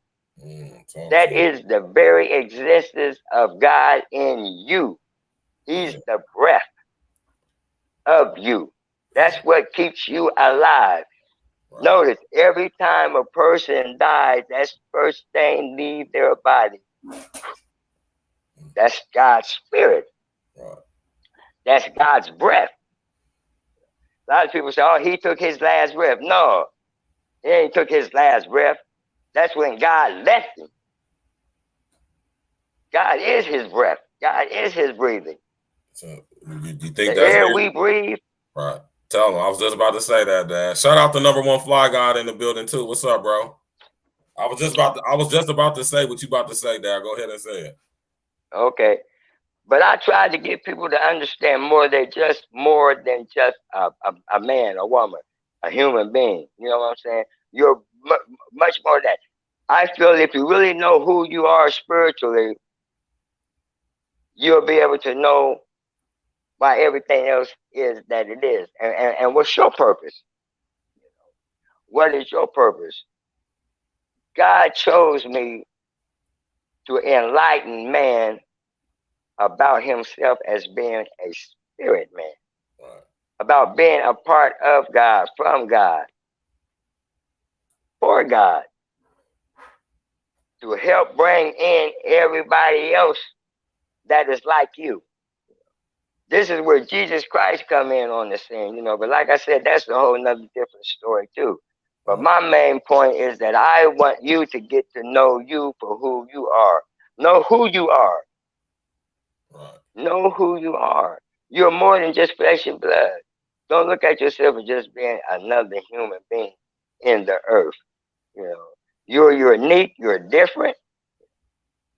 When you got here in this world, you was a spirit first. Believe that. You were a spirit first. Right. I don't know who I'm talking to. I hope this helps somebody, because it'll help you find out who you are. When you find out more who you are, then you will know more who God is. Right. The more you know who God is, the more you will know why the world is like it is. And you make a difference. You can and do make a difference. That's a fact. Because a multitude of prayer covers a multitude of sin. You know, prayer covers a multitude of sin. We can't understand why that the world is like it is, because we need to start doing what we need to do as being human beings ourselves. It's a spiritual battle, like my son said. You know, this is a spiritual battle. Satan is here in the earth. He has been since he was cast out. And the only way that we can defeat that is we have to defeat him. Physical violence is an act, like I said, that Satan uses against man to get back at God. You have power more than you realize that you have. This is not no joke. This is not something to be made up. Some people say, "Oh, you're crazy." They will let them believe what they want to believe, because what's going on in the earth is going on in the earth. And the sooner you know who you are, where you are from originally, you know, because you're from God, born into this world. That's why I always say that everybody is a star. Everybody is a star. Everybody is a star. A star represents illumination, which is nothing but light. That's what a star is. It's light, to illuminate, to give light, to defeat darkness. Let me just say now, when we say illuminate, we don't mean illuminate, ILLUMINAT. We mean illuminate, Right. ELL.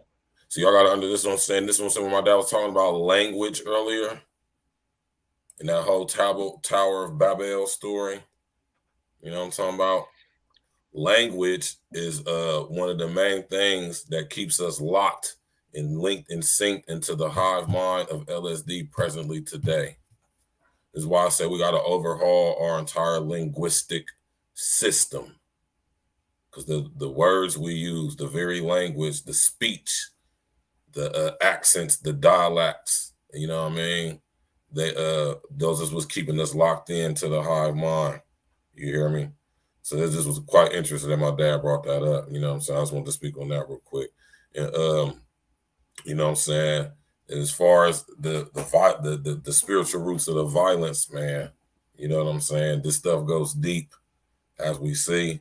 You know what I'm saying? And that's why we having this every Sunday, so we could help put y'all up on game and bring some clarity to some things that you might have some questions on concerning this issue. Because, you know, a lot of people be thinking to themselves, I mean, why is it just so crazy in the world right now? It just seems like, you know, it seems like all that stuff we talking about in the Bible in the end of days, and that's because that's what it is. You feel me? And I want y'all to understand, over outer essence, stand that, and like my pop said, in order to be able to get a clear perception of what we are involved with, you have to come to the realization, self-actualization, that clearly what we think is real isn't real. The world is not what we've been told it is. Our reality is not the actuality that it once was. I'm going to say that again for y'all who did not hear me. True that, son. True that. I said our current reality is not the actuality that it once was. You hear me? Right. Right. And that's why it's important. And that's also is what the Matrix, like my son brought up last week about the Matrix. If you really get into different types of movies, you know, God will give you food to show you what is going on in the world just through movies, through music. You know, there's so much going on in the world that God also communicates to man. God let man knows what is happening in the earth. God never hid anything from man. From the very beginning that he created it, clear up until where we're at right now, God has never left man out of it. So for us to say that we don't know and we don't understand, that's because we're not going through the right channel and we're not being where we're supposed to be and able to understand it and to see it. But God never hid anything from man. He always let man know what was going on. It started out in Genesis 1:1. He said, in the beginning, God created the heavens, 3, plural, earth, 1, singular. Now, let me interrupt real quick, Dad. Let me interject real quick. Don't lose your train of thought. Don't lose your train of thought. Notice that the word says that in the beginning, right? G-O-D in all caps, God is the beginning. He's the before the beginning was, right? Understand that.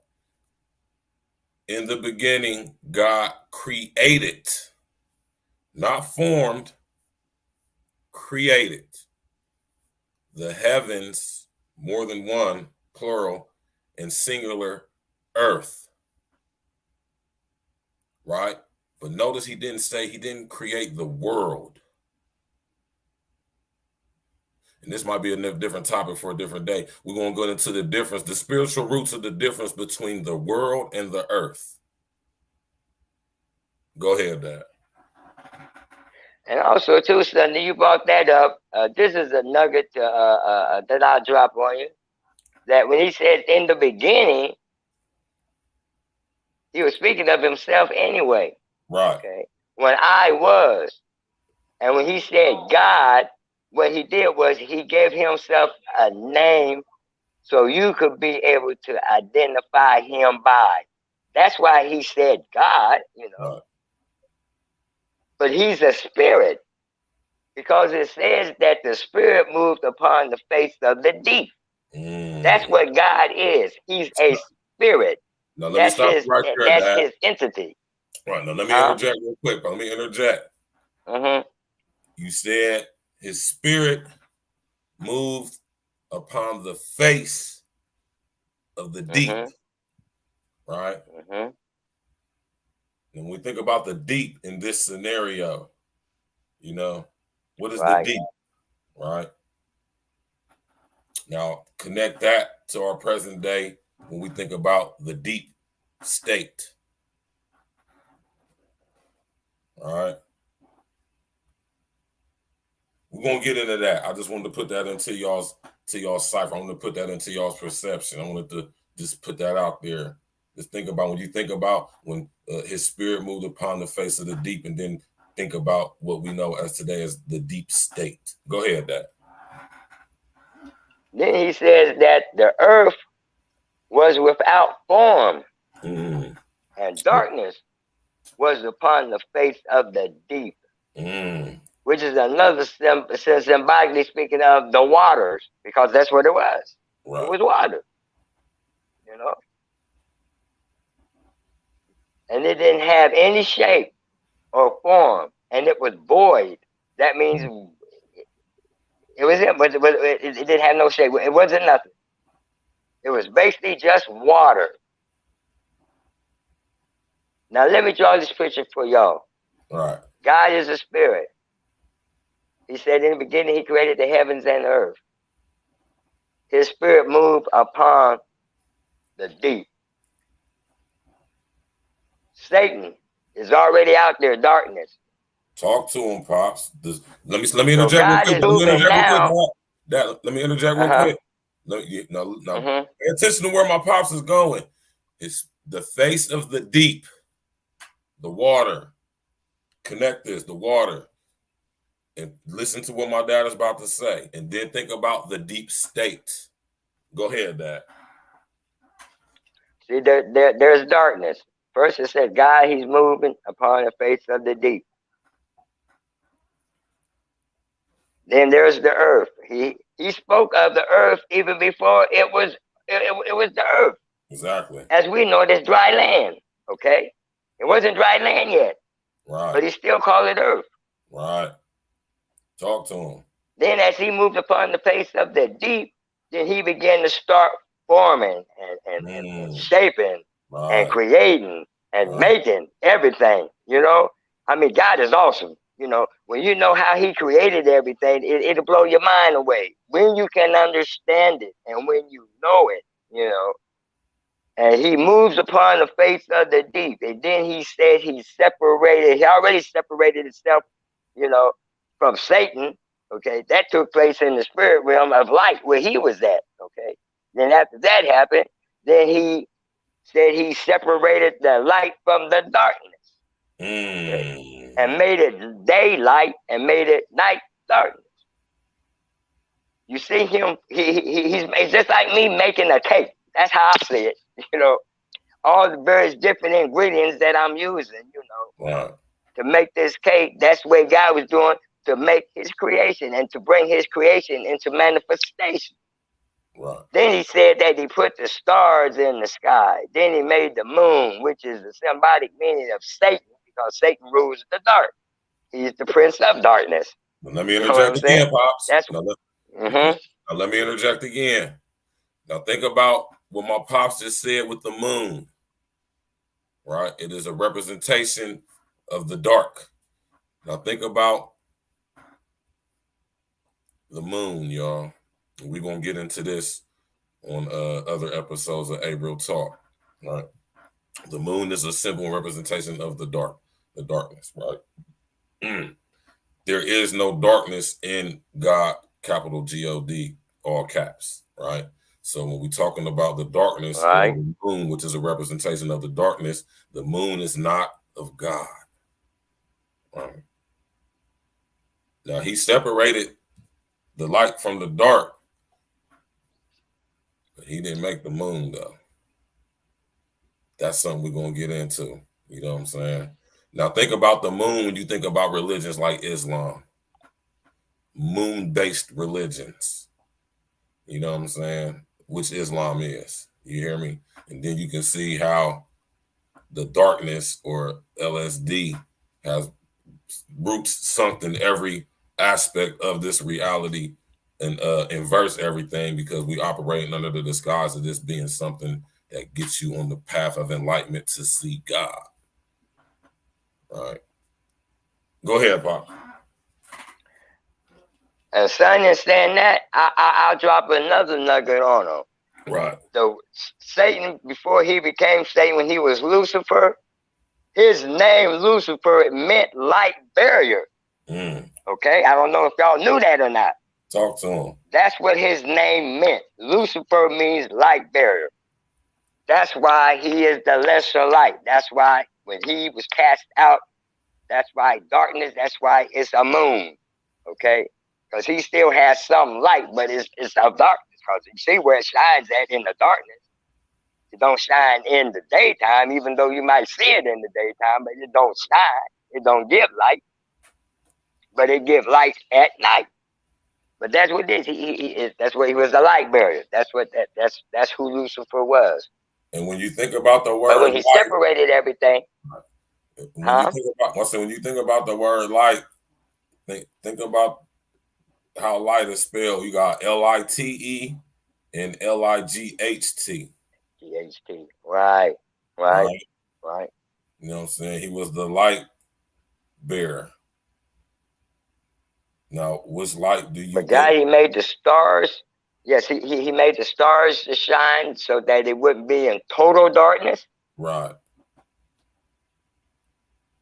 People say planets. You know, man calls the planets. That's scientist stuff, okay? Right. You never see the word planet even in the Bible. Right. The word planet is not even nowhere in the Bible. Or moon. Anything that illuminates and shines, God always called it stars or illumination, to illuminate the sky. There's no planets. They're stars. They're stars. There's 9 of them. God's number means everything. So he put them out there as well. But he never called them no planets. Right. Then he separated the day from the night. So the lesser light would shine at night and the greater light shine during the day. And there's more light than there's darkness. Mm. More goes on at night violently. Wickedness happens more at night than it does during the day. Right. Because that's when the devil can move and manifest himself more. Okay, because he's the prince of the air. He is of darkness. He's the prince of darkness. Well, hold on, Dad. Hold on, That's Dad. why you have so much. Hold on, Pops. Let me come up. Right. Let's get this right, though. He's the prince of the power of the air. Yeah, yeah. Well, all power was given to him to do everything that he's doing right now anyway. Right. But He's not the power, you know. Exactly. He was given that power from God, by God, to do what he do. And I just was saying that to say it's a difference. I want y'all to understand the difference between being exactly. You're right. You have to watch how you use your words, son. You're right. Be aware of the difference between the prince of the air and the prince of the power of the air. Big difference. Right. Talk to him. Yeah. About. Yeah. I just wanted to stop and interject and say so that. when we understand how the spiritual things are working and operating in our world, we'll be able to understand why that it is like it is in our world, you know. Because everything happens, it extended from the spiritual realm first. And we have to understand that, you know. And we have to understand that evil is real, you know, because it's an attribute, it's a part of Satan. And we have to understand that we're dealing in the spiritual war as well as the physical world. Right. You know, because everything that what goes on in this earth, believe me, people, is all being manifested and worked through by that which is in the spirit realm. Demons, devils, evil spirits, you better believe. People say, I don't believe in demons. You know, the demons is nothing but the fallen angels that came with Satan when he was cast out as Lucifer. Now, he took 3/3 of the angels with him. Right. Now, let me interject again. Now, keep in mind when I told y'all about them Georgia Guidestones falling down in this saying they want to get the population down to 500 million or less. And when you do your research into the Bible's books that are missing, 45 of them, I want to say it is, you understand that when LSD was cast out, he brought 500 million angels with him. Go ahead, Dad. And also, too, he works on the same concept that our military works, okay? Everything that is ranked. You have to follow a chain of command. There's levels to this stuff. You have to follow a chain of command. Huh? There's levels to this stuff, man. You got strong men. Oh, yeah. We're gonna get into all of this stuff, and to be spiritually prepared, y'all have to understand that it is levels to this shit, man. It's levels to it, man. Understand? Like I'm gonna just use, for example, the city of Chicago has a very powerful, strong hold into the over it, right? We're gonna get into the difference between these rankings and stuff. There's levels to it. You hear me? And you gotta, you know what I'm saying, to be able to handle certain situations, you gotta have a certain relationship with the Most High, man. You gotta be given certain abilities to do certain things, and you know, we'll get into it. But go ahead, Pops. Yeah, I just wanted to let everyone know that the more that you are spiritually enlightened with what is going on in the earth, the more you'll be able to understand why it is happening the way it's happening. And also, it has a lot to do with you, you know. Find out who you really are, you know. If you believe that you come from God and you believe in God, then God wants you to come back to him. Okay? He said he'll lose nothing in his creation. That's his whole purpose of doing what he did even after the fall happened. That's the whole thing what Jesus was all about, is God wanted to not only redeem and put man back in fellowship with him like Adam was with him in the garden, but also his spirit, because you are in him. You are a part of him. You are a spirit. And God said, I will lose nothing. I will lose none of my creation. Even Lucifer gonna be redeemed, okay? Satan the devil, you know, he said he'll lose nothing because everything came out of him, everything came from him, and everything's gonna go back in him. It's coming full circle. That's where we're coming to, full circle. The only thing that's coming to the end is the system of man, okay? That's all. His creation and everything that he created will still be like it is. That's why Jesus said that the kingdom of God has come to you on earth. The kingdom of God is within you. Right. People think they go into heaven when they die. Right. Okay. Heaven is just a word used for high elevation. That's all heaven means. No, you're going back into the spirit realm. You're going back into the spirit of God, which where you came from. It ain't about no heaven as a locality or a place. You know, heaven just means high elevation. Right. Now let me interject real quick He again. uses it the kingdom of God. Right. Now let me interject real quick again. Yeah, go ahead. I need to be excused for a minute. Go ahead. Okay, let me interject again. You know what I'm saying? Now notice my pop said kingdom, right? I want y'all to understand the difference between kingdom and empire. You hear me? LSD has come to establish empire, right? Yeshua, I want y'all to get out of the habit of using the name Jesus. You hear me? And we'll get into why at another topic on another day. I'll break that down for y'all. You know what I'm saying? But his name was Yeshua. You hear me? With a Y. Because J wasn't in the Hebrew alphabet or language. We'll get into that on another topic on another day. You hear me? His name was Yeshua HaMashiach. Right? And we're going to get into all of that. Trust me, we're going to get into all of that. But yeah, though, man, notice the difference. He said kingdom, not empire. You know what I'm saying? Yeshua didn't come to establish empire. He came to establish kingdom. You hear me? Think about that. Everything that the Most High created in purity, in essence of representation of his thought and his nature and his essence, LSD makes an inversion of it, a copy, a manipulated form, right? Yeshua came to establish, and now Yeshua was God made manifest in his perfect form, right? Walk with me, y'all. You hear me? That's came to establish God's kingdom.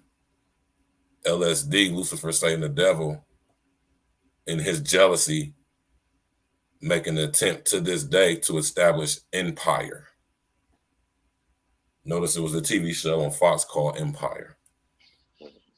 Right? Now look at everything that the word empire is associated with, and realize the difference between that and kingdom.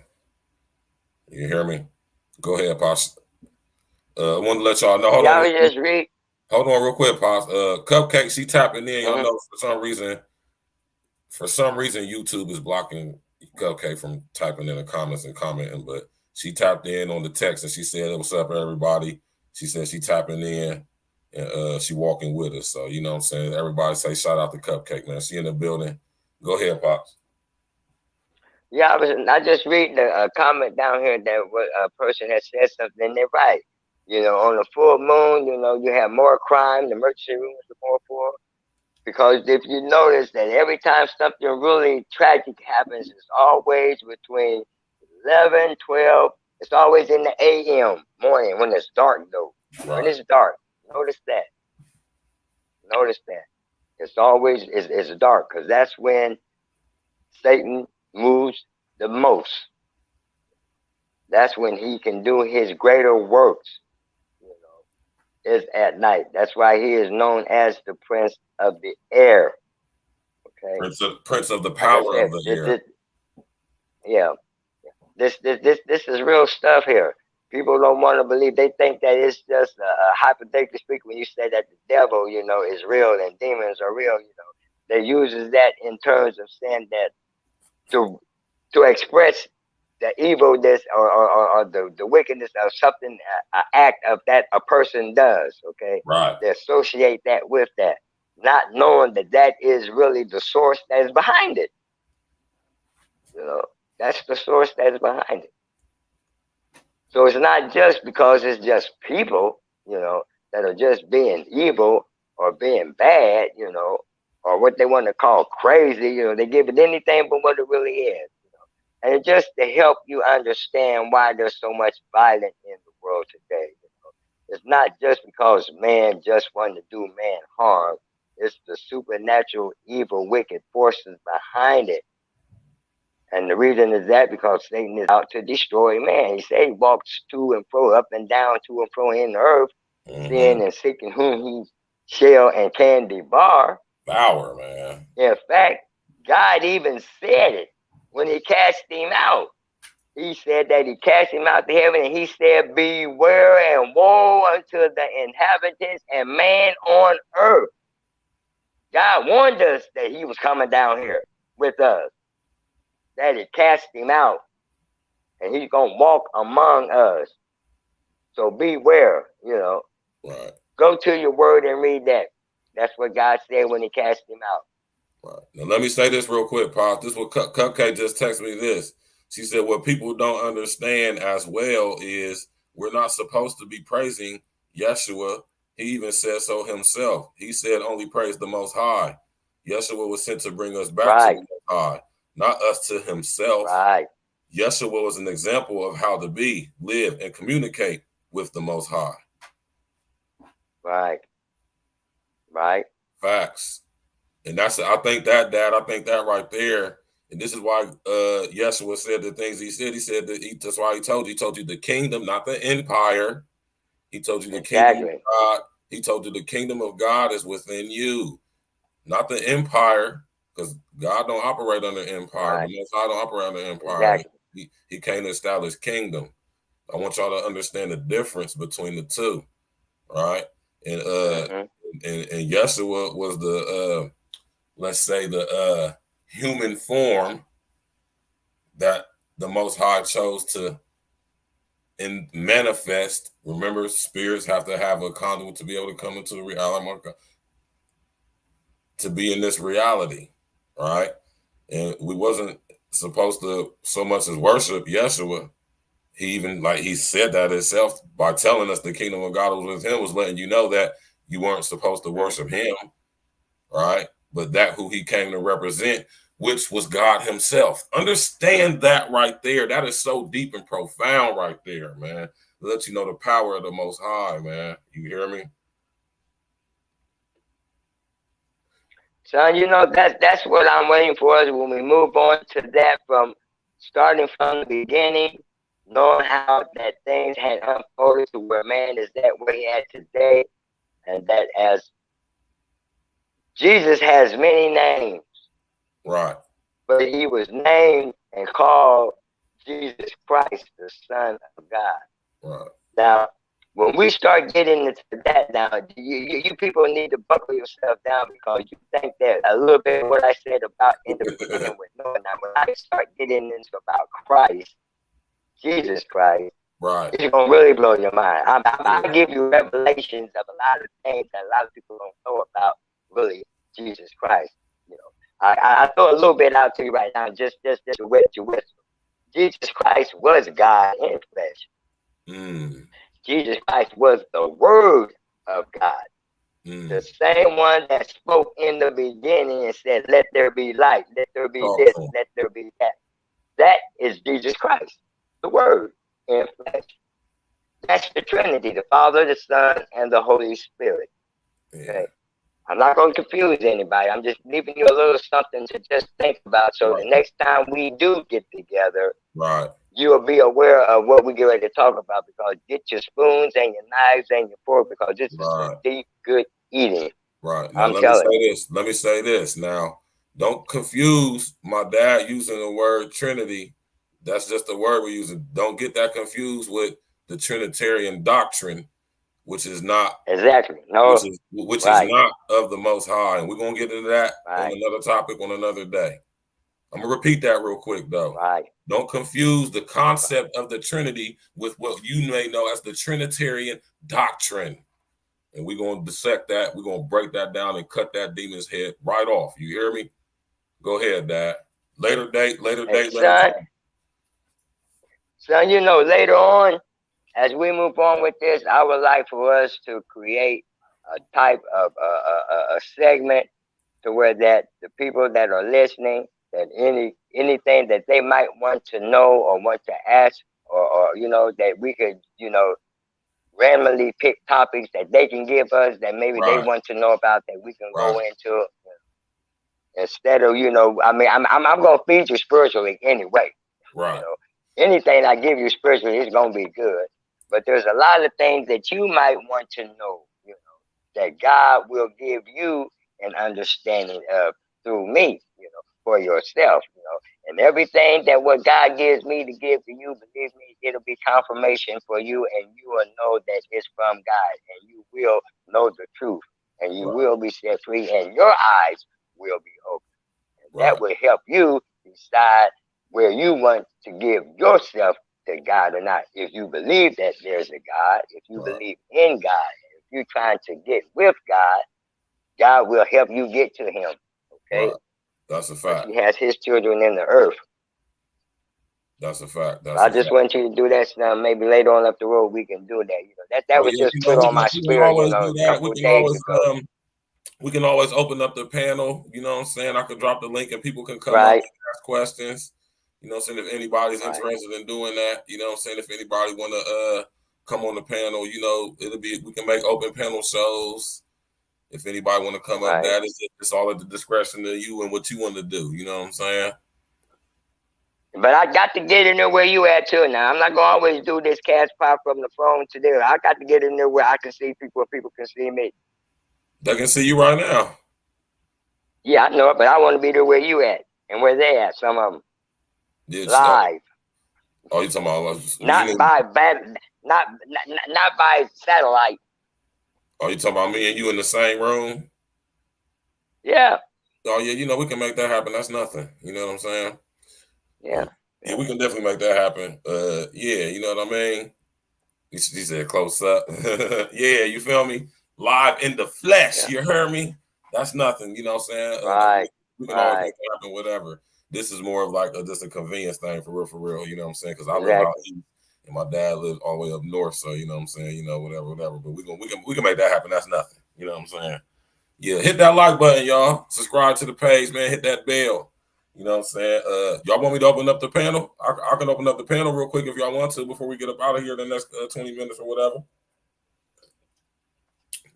My man Fly Guy asked a question. He said, "Can I ask what you guys think in terms of astrology? Is it separate from the moon?" I'll let you have astrology is all well, it's all a part of the works of the devil. You know what I'm saying? Because it gets into witchcraft. It gets into man's theological thinking of different things and whatnot. It's like tapping into things that you shouldn't be tapping into, you know, because when you get into astrology, that's really sorcery, you know. And it does open up that door to the spirit realm, you know, because look what it consists of. That's that fruit from the tree of the knowledge of good and evil right there. Exactly. You know, yeah. Because it was even mentioned back in the Old Testament days when God spoke about witchcraft, sorcerers. Right. You know, I don't know for those who are familiar with the Old Testament like that, but yeah, just like Saul, when Samuel had died.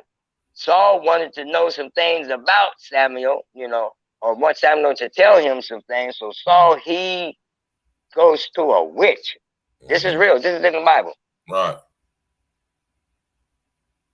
To talk to Saul, to Samuel, and that was a no-no. He actually did that. I mean, it actually happened. You know, you got people that have that kind of power. You know, Satan's seed is in the earth too. Now you got to remember. Right. You know, when you got Satan worshipers, they ain't so much that they Satan worshipers. That's not just so much an occult. What men say that it is. Satan actually got seed of men in flesh in the earth too. That's where we get our power leaders from. That's where we get structure from.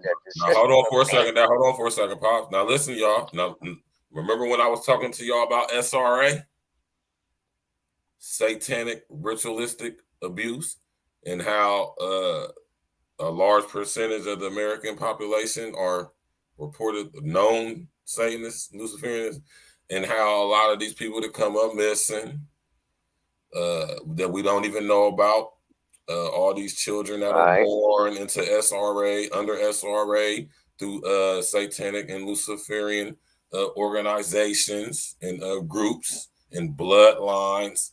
You know, we don't know nowhere near the amount of actual children that come up missing. And when we talking about what we're talking about now, that's what it is right there. You feel me? We're talking about the seed of Satan being in the earth.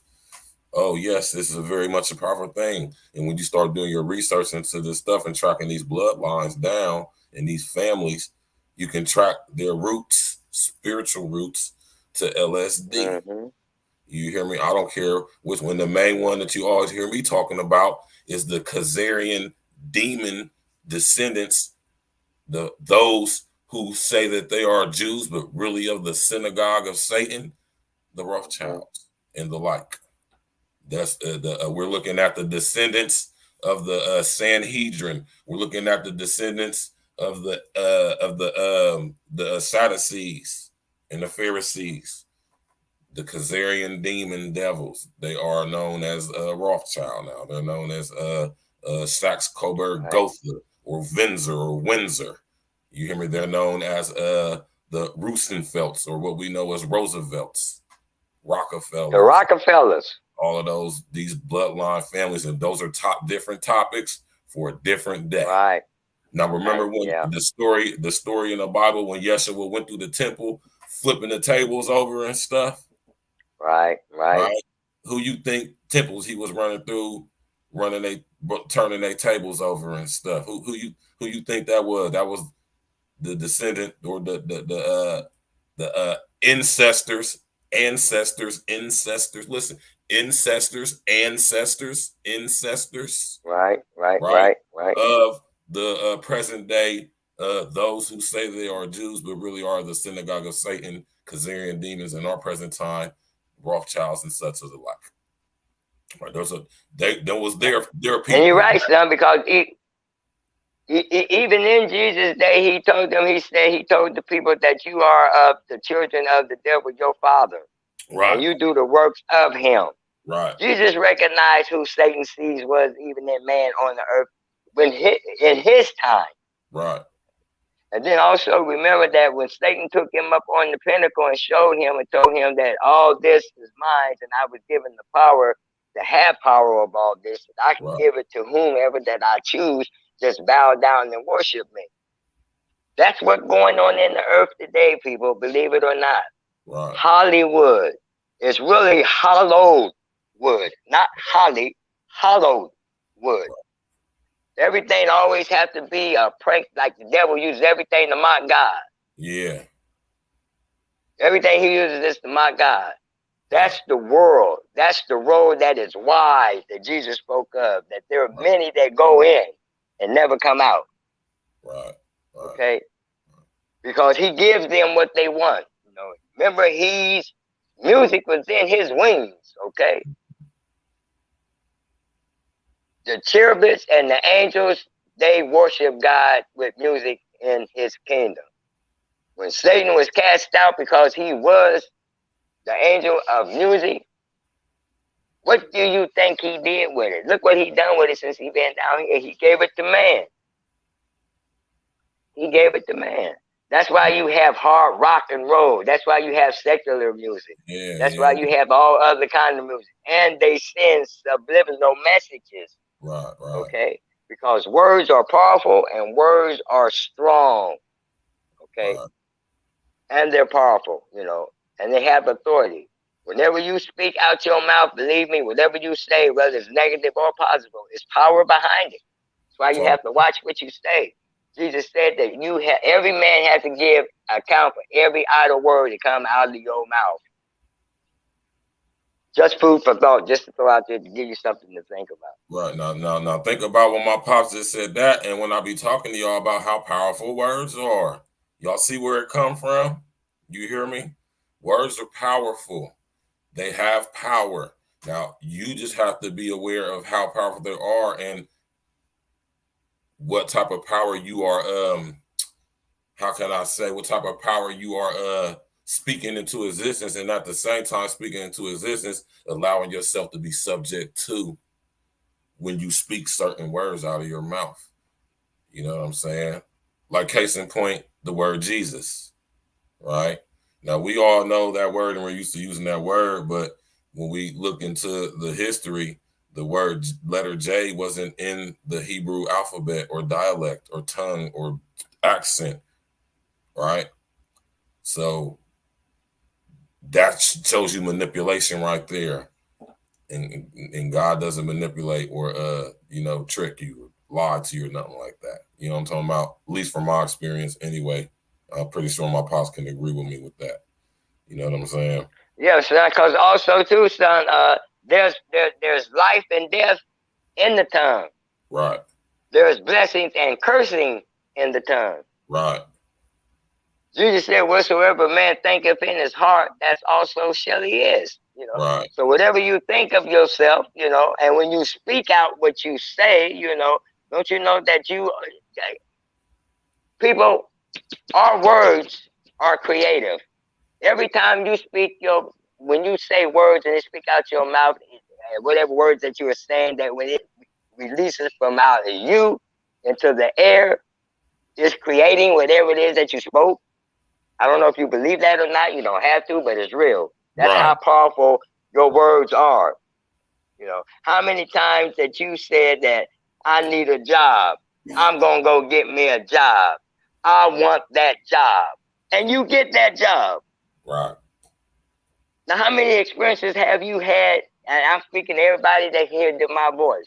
Right. No matter what it might have been, you know, that when you speak what you say you want and you have the faith and the confidence in it that you're going to do it, you accomplish it.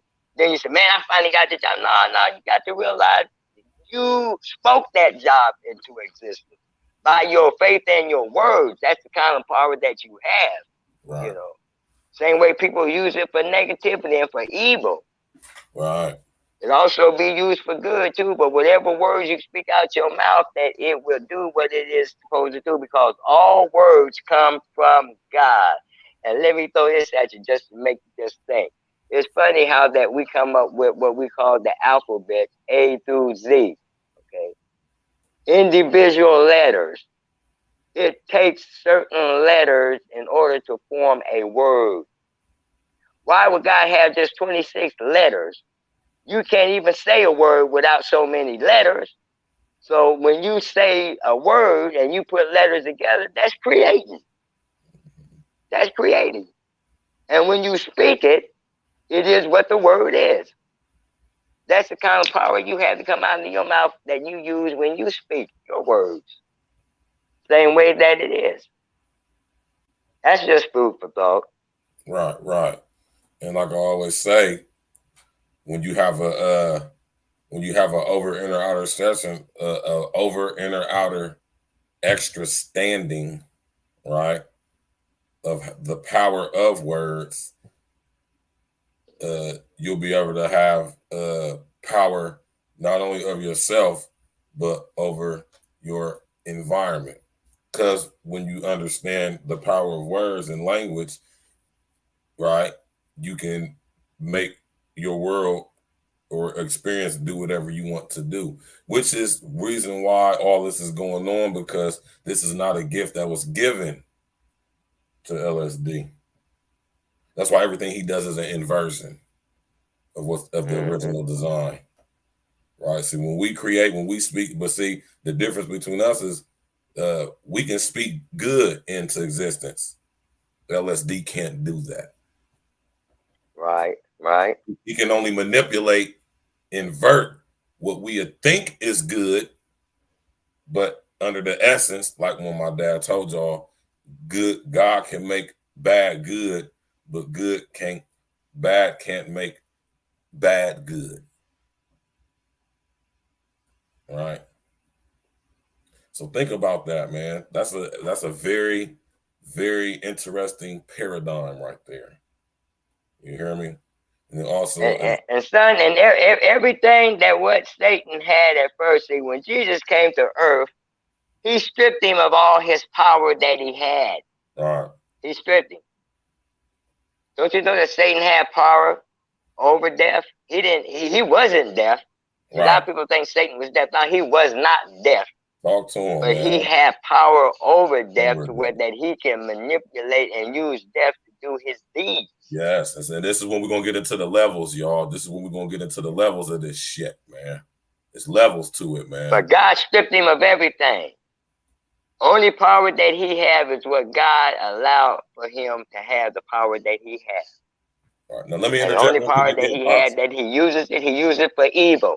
Right, now let me interject. That's the only thing he can use it for. Right, let me interject again. Now, y'all remember in the movie Thor, the very first Thor movie, Marvel movie Thor, when Odin stripped Thor of his powers and his abilities? Y'all remember that? Right. Right. Think about that.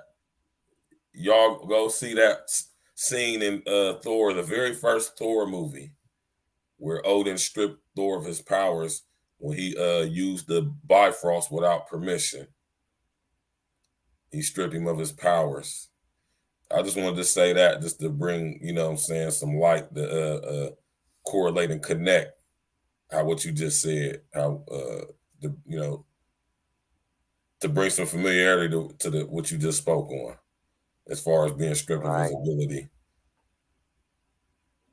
when he was cast out. I just wanted to say something that I hope the things that I share with your audience, I just hope and pray that it does them some good. I hope it was good and useful to them. Right. Because I would never mislead or give anyone anything negative or wrong. Right. A lot of times I'll probably give you confirmation for a lot of things that what you might have been experiencing or going through and seeking to find out and want to know. Right. And in some divine intervention through God has led me to come your way for that particular reason and purpose. I don't know what it is that you might want to really know or what you have been asking and seeking to know. But God, through me, will give you the answer. And you'll know that it's from him, and you'll know that it's truth, and you'll know that it's right. Because he'll give you confirmation. Because you'll say, wow, that's what I wanted to know. And now I heard it, you know. Right. So you won't be misled, you know. I'm only here to help. Because when I help you, I help myself. Right, right. So we're both in this together.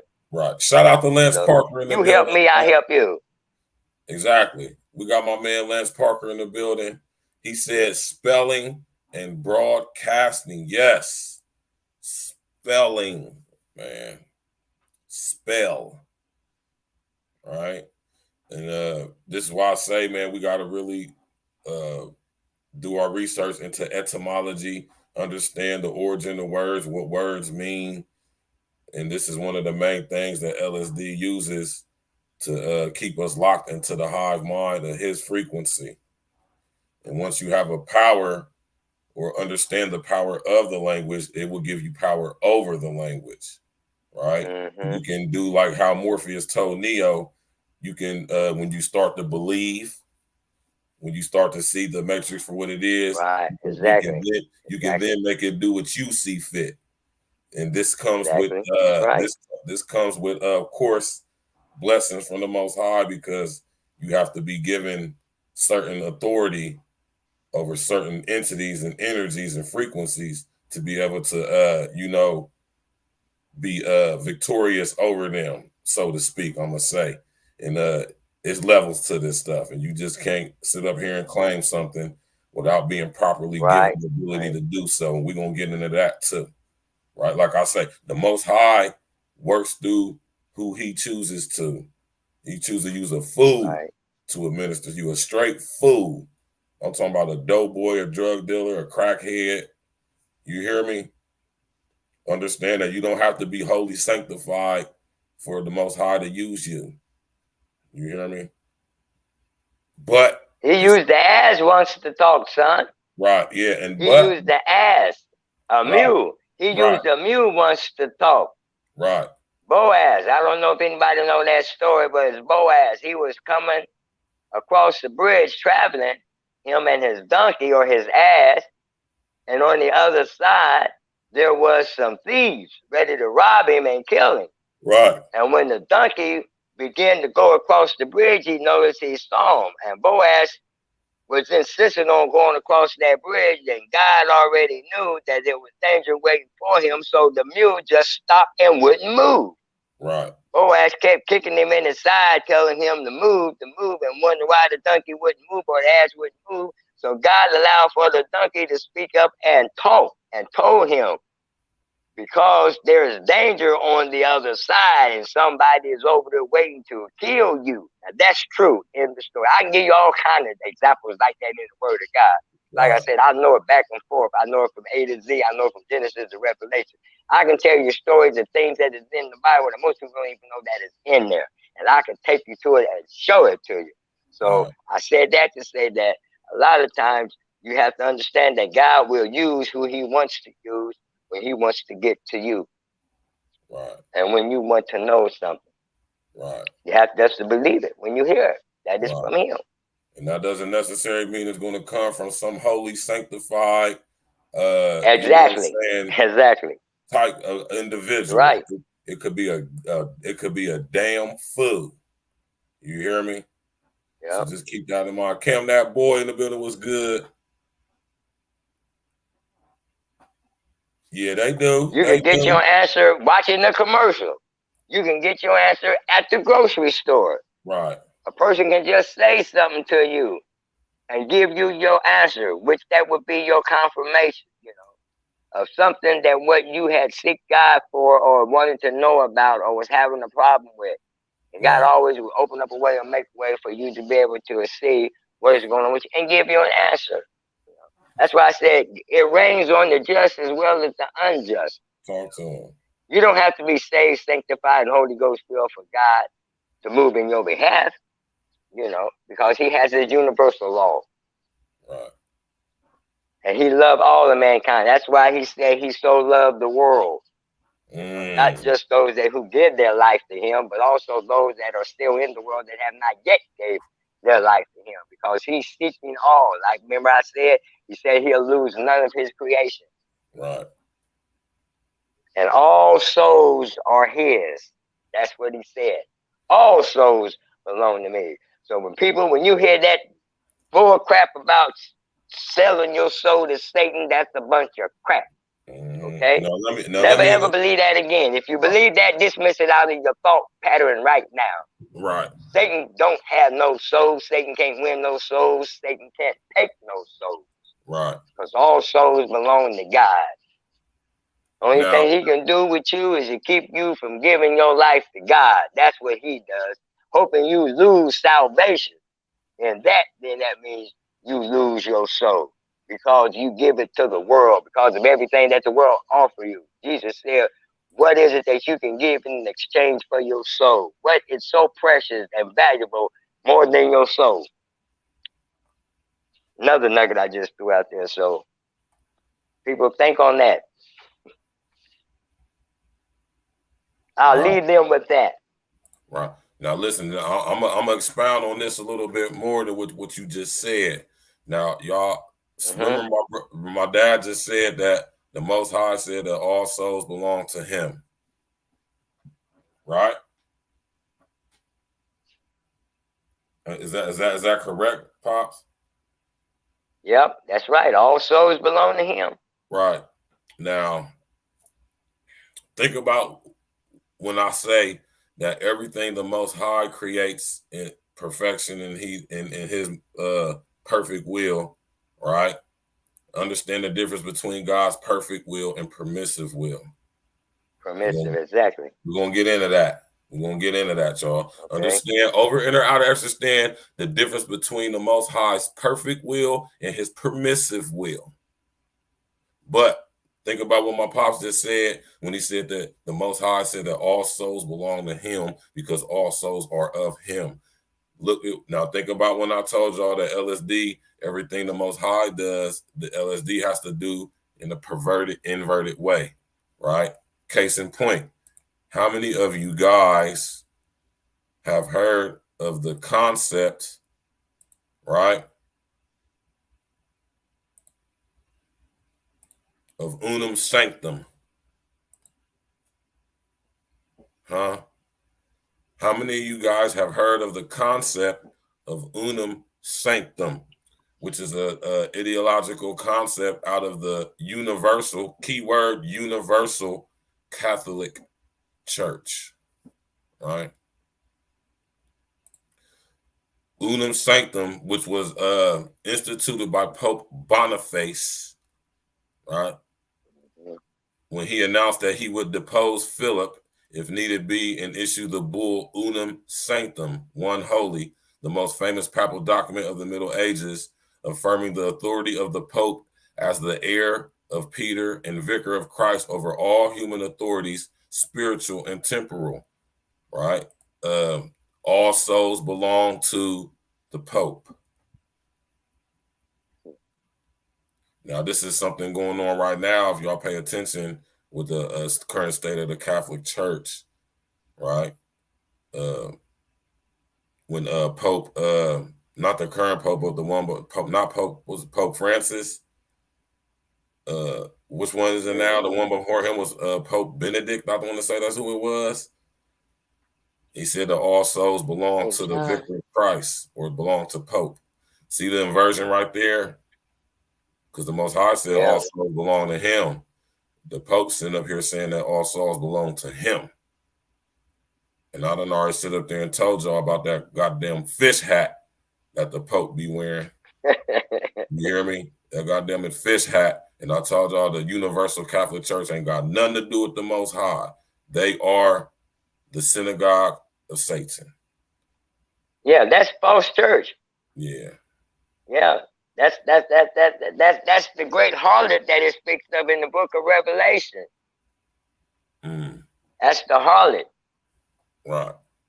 Of Babylon. Right. So if all souls come from out of Babylon. Right. So if all souls belong to Most High, what is it that you are selling to LSD? You can't sell something. Yeah, they're talking about the Pope. Yeah, they say the Pope supposed to represent God on earth. That's a bunch of crap. That's all a part of the Antichrist. That's another story though. But yeah. That's what my son was saying. That's what that tied into. That's what that is. Yeah. When we get the Roman Catholic Church originated from the Roman Empire back during Christ's day. Right. Right. They used to persecute the Christians, kill them, feed them to lions, Nero. Right. Right. Right. King Herod, all of them. Right. They persecuted the church. Right. And they couldn't get to them like they wanted to. So what they do, if I can't get them, then I'll become like them. Right. And that's what they did. Right. No, that's what they did. That's why the Roman Catholic Church is that's how it came about being. Right. From the Roman Empire back during Christ's day. Exactly. Now another story though. Pay attention to this, y'all. This is to show you the power and influence that LSD has had in this reality since the beginning. These Khazarian demons have power and influence today, just like they had back then, right? Now imagine the Roman Empire, what we know about the Roman Empire. Just think about who was funding the Roman Empire. Huh? Now think about the story of when Yeshua was going through the temples, flipping over the tables. Right. Yeah. Now think about, right? Now think about the people who brought Yeshua in front of the Roman courts. See, this system has been around for a long time, y'all. Yes, it has. Courts, banks, money lending, money trading, money laundering, money changing. You hear me? Taxing. The system's been around for a long, long time, man. And Yeshua came to destroy it. Right? That's why he went through there flipping tables over and stuff like that. You hear me? And that's what's going on today. You hear me? You know what I'm saying? And when you think about these Khazarian demons, man, they doing the same thing all throughout history. I said, when you follow these bloodline families, they got the same MO. They was funding the Roman Empire, just like they funded the British Empire, just like they're now funding the American Empire, right? You hear me? Same story, same technique, same tactics. You hear me? But the only I'm ready to tap out, man. The only difference is, we about to end this. The only difference now is we got a level of technology involved that allows for a better connection, so to speak, that allows for a more stronger hacking of the frequency, so to speak. And this is what we talk about when we talk about the spiritual roots of violence amongst men. You know, so now I hope my dad just dropped out on whatever he would, that's Pops. You know what I'm saying? And we about to go ahead and end it. We ain't gonna drag it out too much longer. You know what I'm saying? I hope everybody was able to get something from this. Want y'all to study what unum sanctum is, man. Now, when we get into this unum sanctum, we getting into admiralty, maritime, judicial, jurisdictional, maritime law, international law, the law of flags, the law of the seas, the law of contracts, titles of admiralty and nobility. Demon time, basically. You hear me? You already know, Andrea, right? Ooh, it's interesting times we live in right now, y'all. You hear me? Very interesting times, if I do say so myself. Very exciting. You hear me? Yeah, man. You know what I'm saying? Every Sunday night, this is what we doing. Me and my pops gonna be going in, you know what I'm saying, breaking these spiritual roots down, so you can have a better over and outer understanding of how to better spiritually prepare yourself for what's coming in. You can't ever forget this aspect of it. You know what I mean? You gotta always be aware of that and inform yourself, and you want to be able to spiritually prepare and arm yourself. You hear me? Shout out to my homie Sinful the P. Always say, man, some people just need to go ahead and get their life to God, man. And that's what we all should be striving to do. Not the God of your understanding, not the God of your choice, like they tell you in AA, which is some demon time shit too. Alcohol Anonymous, that's demon time. 12-step program, the God of your understanding. Y'all ain't ready for that one. Y'all ain't ready to get to the spiritual roots of Alcoholics Anonymous. Y'all ain't ready for that, man. You hear me? Thanks everybody for coming out tonight, man. Every Sunday, this is what we doing. We in the building, 8 p.m. Sundays, going in, tap in and walk with us. Hit that like button. You know what I mean? Hit the subscribe bell, notification thingy, man. And click subscribe to the page. You know what I'm talking about? Tap in and walk with us, man. Do some research into unum sanctum and what unum sanctum is, man. Right? See, I say the stuff I say because I been blessed with the testicular fortitude, man. I've been blessed by the Most High to say so, man, without worrying about what nobody talking about. And for lots of reasons, but one of the main reasons being is because I can prove what I'm saying. All right. Tap in and walk with me. And even though I just said that, that doesn't mean that you have to believe me. See, this is the thing that we got. We have the ability to choose. Right? Y'all got to understand over, inner, outer, extra stand, how much power that gives you. Having the ability to choose, right? It's up to you. What are you going to choose? Right? What are you going to choose? Thank y'all for coming out, man. You already know, man. You already know what it is, man. Like I said, man, I appreciate everybody coming out tonight. You know what I'm saying? Tapping in with us. Appreciate it. You know what I mean? Y'all could be anywhere in the world, but y'all chose to be right here with me and my pops. I appreciate that. I respect that. I love that. I'm honored, privileged. You hear me? And I'm not saying that just to say that, y'all. I'm saying that because it's true, man. I really appreciate that y'all take time out of y'all lives to come chop it up with me and my pops on Sundays, you know what I'm saying, or any other time that I'm chopping it up. You know what I mean? We got a nice week of content coming up for y'all tomorrow. If y'all looked on my page, y'all probably already seen it. But tomorrow, we definitely going in once again. We're going to be talking about this old silly ass. You hear me? Talking about this old. We're going to be talking about the, are we being preemptively programmed for another pandemic? Huh?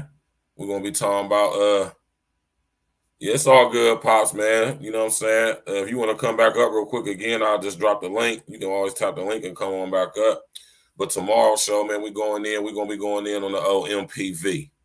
You know what I'm saying? Are we being tricked, scammed into being preemptively programmed or prepared for another pandemic, possible lockdown? You know, what is the intricacies of this so-called MPV? They saying that is being spread mostly amongst fun boys, those male individuals of the LGBT LGBTQ barbecue committee agenda, right? We're going to get into it tomorrow, man. We're going to talk about it tomorrow, man. You know what I'm saying? That, because what does that mean? What does that say about this so-called MPV, man? So what are they saying? Are they saying that the if you're a fun boy, you're more susceptible to get it? That's where it's coming from? You know? How are kids getting it then? See, and this is what I be saying, y'all, man. We got to have and practice our critical thinking, man. We cannot allow our critical thinking to be manipulated into being confused for or substituted for critical feeling. All right? We cannot allow the way we feel to govern or have influence on how we think. All right? The Most High didn't design us to have emotions and to be governed by how we feel. That's not how we were designed. That's not our original design. I want y'all to understand that. That is not our original design. Thanks everybody for coming out tonight, man. Hit that like button on the way out, man.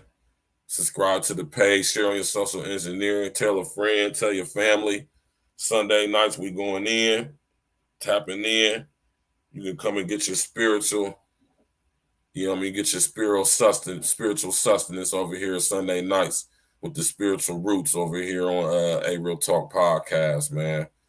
You know what I mean? You're going to get your spiritual sustenance over here every Sunday, man. We going in, man. Thanks, everybody, for coming out. We appreciate y'all. We really do. Thanks for all the support. Thanks for all the contribution. Thanks for all the likes and all the sharing and all of that. Everybody tapping in. Like I said, y'all could be anywhere in the world, man. Y'all right here with me and my pops. And I truly, truly respect that and appreciate that. I'm honored for that. Of course, I'm going to leave y'all with some E&E tunes. You know what I'm saying?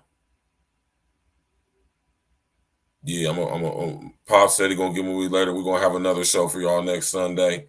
And of course, I'm going to play at least some E&E tracks with y'all. We're going to let them bang out. And y'all enjoy y'all's evening, man. Tomorrow night, we going in. Make sure y'all tap in, 8 o'clock, same time, same page. We going in. We're going to be discussing the MPV and everything going along with it.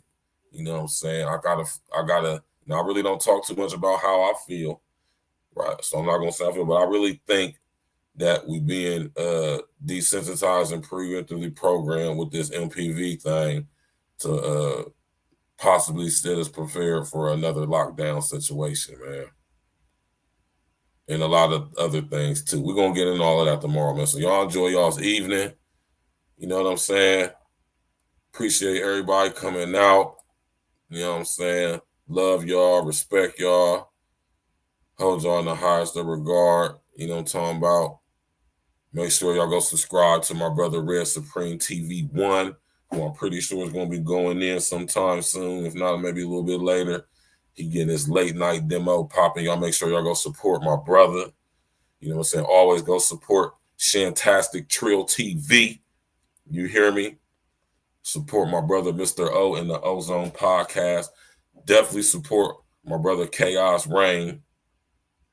You hear? Go support all the real ones, man. You know what I mean? It's time to get rid of the fake. All the fakery and the fuckery got to go. 2022, all fakery and fuckery will be exposed. Ain't no more of that scribbling in your notepad, man. Ain't no more of that. Be who you are, man. You know, ain't none of that using people's weaponized trauma against them in order to get financial gain from them by selling them an illusion, right, of a lifestyle or a persona, a literal mask of what you think people want to see and believe in, right? Just be who you are, man. People will love you and respect you a lot more, even if they don't like you, just because you're being who you are, right? All the secrecy has to go. You know, you come on platforms like this here, you can't be operating under secrecy. And then as if you are holier than thou art.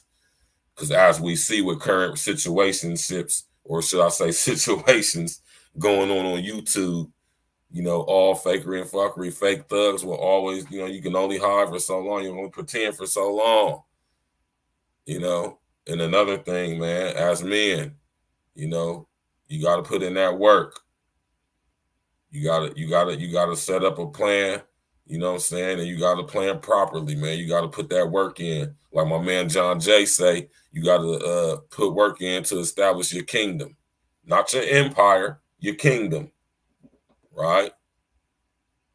So that way you can have your pick of what you want to do and you live out your natural design, which is being man-made manifest, right? In the flesh of the Most High God.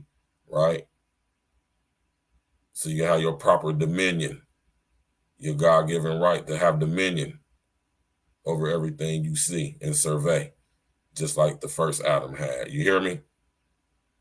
So yeah, that's what we over here at A-Real Talk on Sundays. We going in with my pops, spiritual roots. You know what I'm saying? Thank you all for coming out, man. Like I said, I really appreciate it. I know my pops appreciate it. Y'all hear what my pops said? He said, tell them I said thank them for their time. Love them. See them next week. Right? You already know. We humble. You know, when you doing this type of content, solution-based SBC, solution-based content, reality, real raw content, man. Not none of that bullshit y'all been saying and been watching. You know what I'm saying? A lot of scrutiny come with that, man. You feel me? A lot of scrutiny come up with that. And you got to be a person who's willing to take whatever comes along with the scrutiny that you put yourself subject to. You can't be coming on here perping like you just like holier than thou art, being a rabble rouser, getting people all riled up, displaying agent provocateur behavior, capitalizing financially off of people's weaponized trauma, right?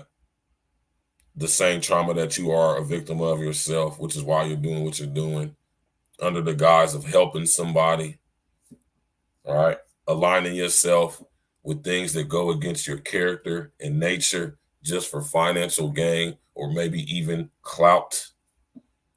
Like I say, shout out to Simple to P. Clout is the most potent drug on the market right now. More potent than heroin, crack, weed, alcohol, clout. They do anything for clout. You hear me? Appreciate that, Andrew. We appreciate you too, baby, and all your support. Right? We going in every Sunday. Me and my pops. Please believe it. Tap in and walk with us, man. We're about to get up out of here. I'm going to leave y'all with some E&E, man. It's my man King L's graduation season. We just going to ride out to a little bit of his album, and y'all enjoy the rest of y'all evening, man. 1, hit that like button.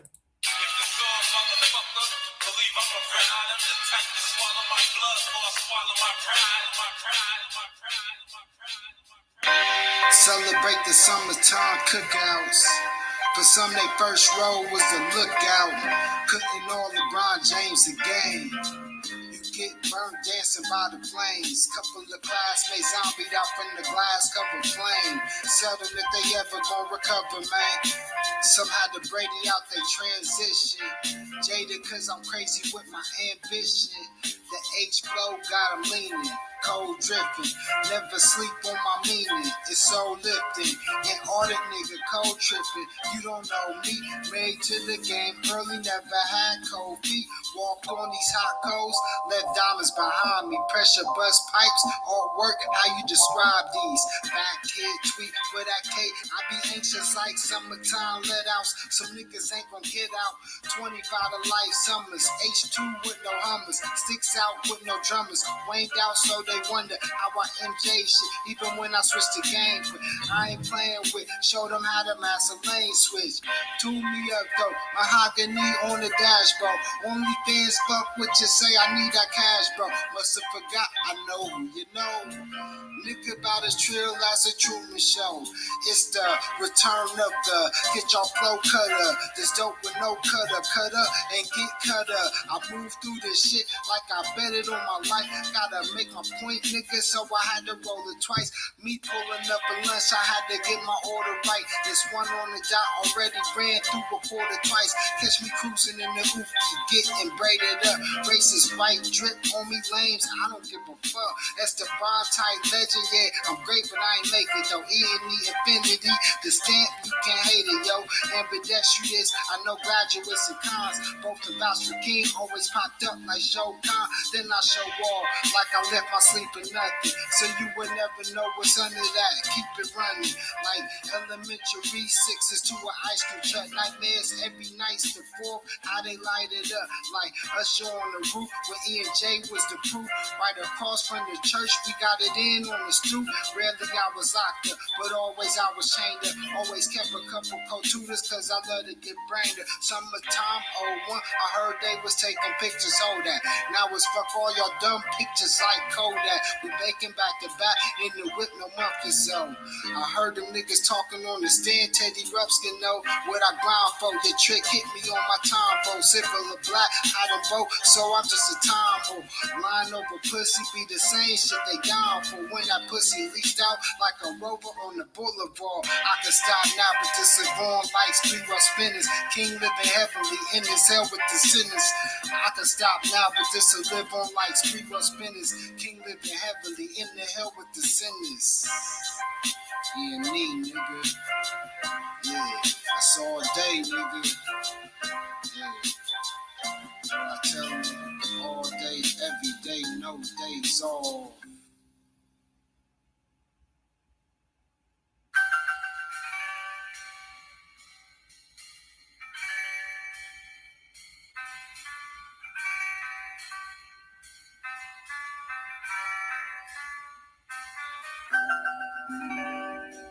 Fuck they talking about? The shop never closed, call it Waffle House. Yeah.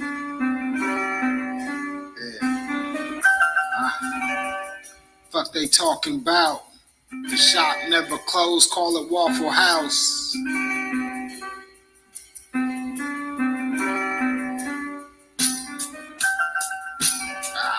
Fuck they talking about? The shop never closed, call it Waffle House. Come get a plate, nigga. Black bullet if I race with ya. Now on t-shirts, we can place your picture. This feel like summer 03 after 8, nigga. Keep that tray 8 on your waist, nigga. Serve the plates, never waited, nigga. Resemble retaliations on 22nd. Couple of extra shots, that's a faded message. Fuck stressing, the blessing wasn't worth it. Wasted blessings, the air was mad turbulent. Spill Henny before I sit. Pelly leather on, trill Henny when I dip. She love king till I'm gone. See, I study how they move from the king to the pawn. Can't compare, I'm cool food, that's Opie to the farms. Your Pulp Fiction, no conviction. Ran the same game as Magic, but I ain't point the shit. If I point the shit, heads anointed quick. Fire niggas, Trump employment shit. Now it's ashes on your forehead, homie, this ain't Wednesday. Switch to real estate, trying to make a Benz play. She only love me cause I fuck her like a porn star. Trill shit, I never spoke to her like the on star. What's beyond God? King even rise when he fall. Who seen it all? Life imitating Saul. What's the jig though? Holla at your big bro. Who got you all gassed up like sicko? Calm down. I got the 4 pounds that'll separate your whole 7 pounds. 6 degrees of separation. 5 ways of meditation. The 4 pounds turn to 4 walls, no connection. 3 ways not knowing. Knowing then you projecting. When 2 of them held up and imitate perfection. All it takes is 1 shot to lead you to the essence. Fuck they talking about? The shop never closed, call it Waffle House. Fuck they talking about? The shop never closed, call it Waffle House. Fuck they talking about? The shop never closed, call it Waffle House. Fuck they talking about? The shop never closed, call it Waffle House.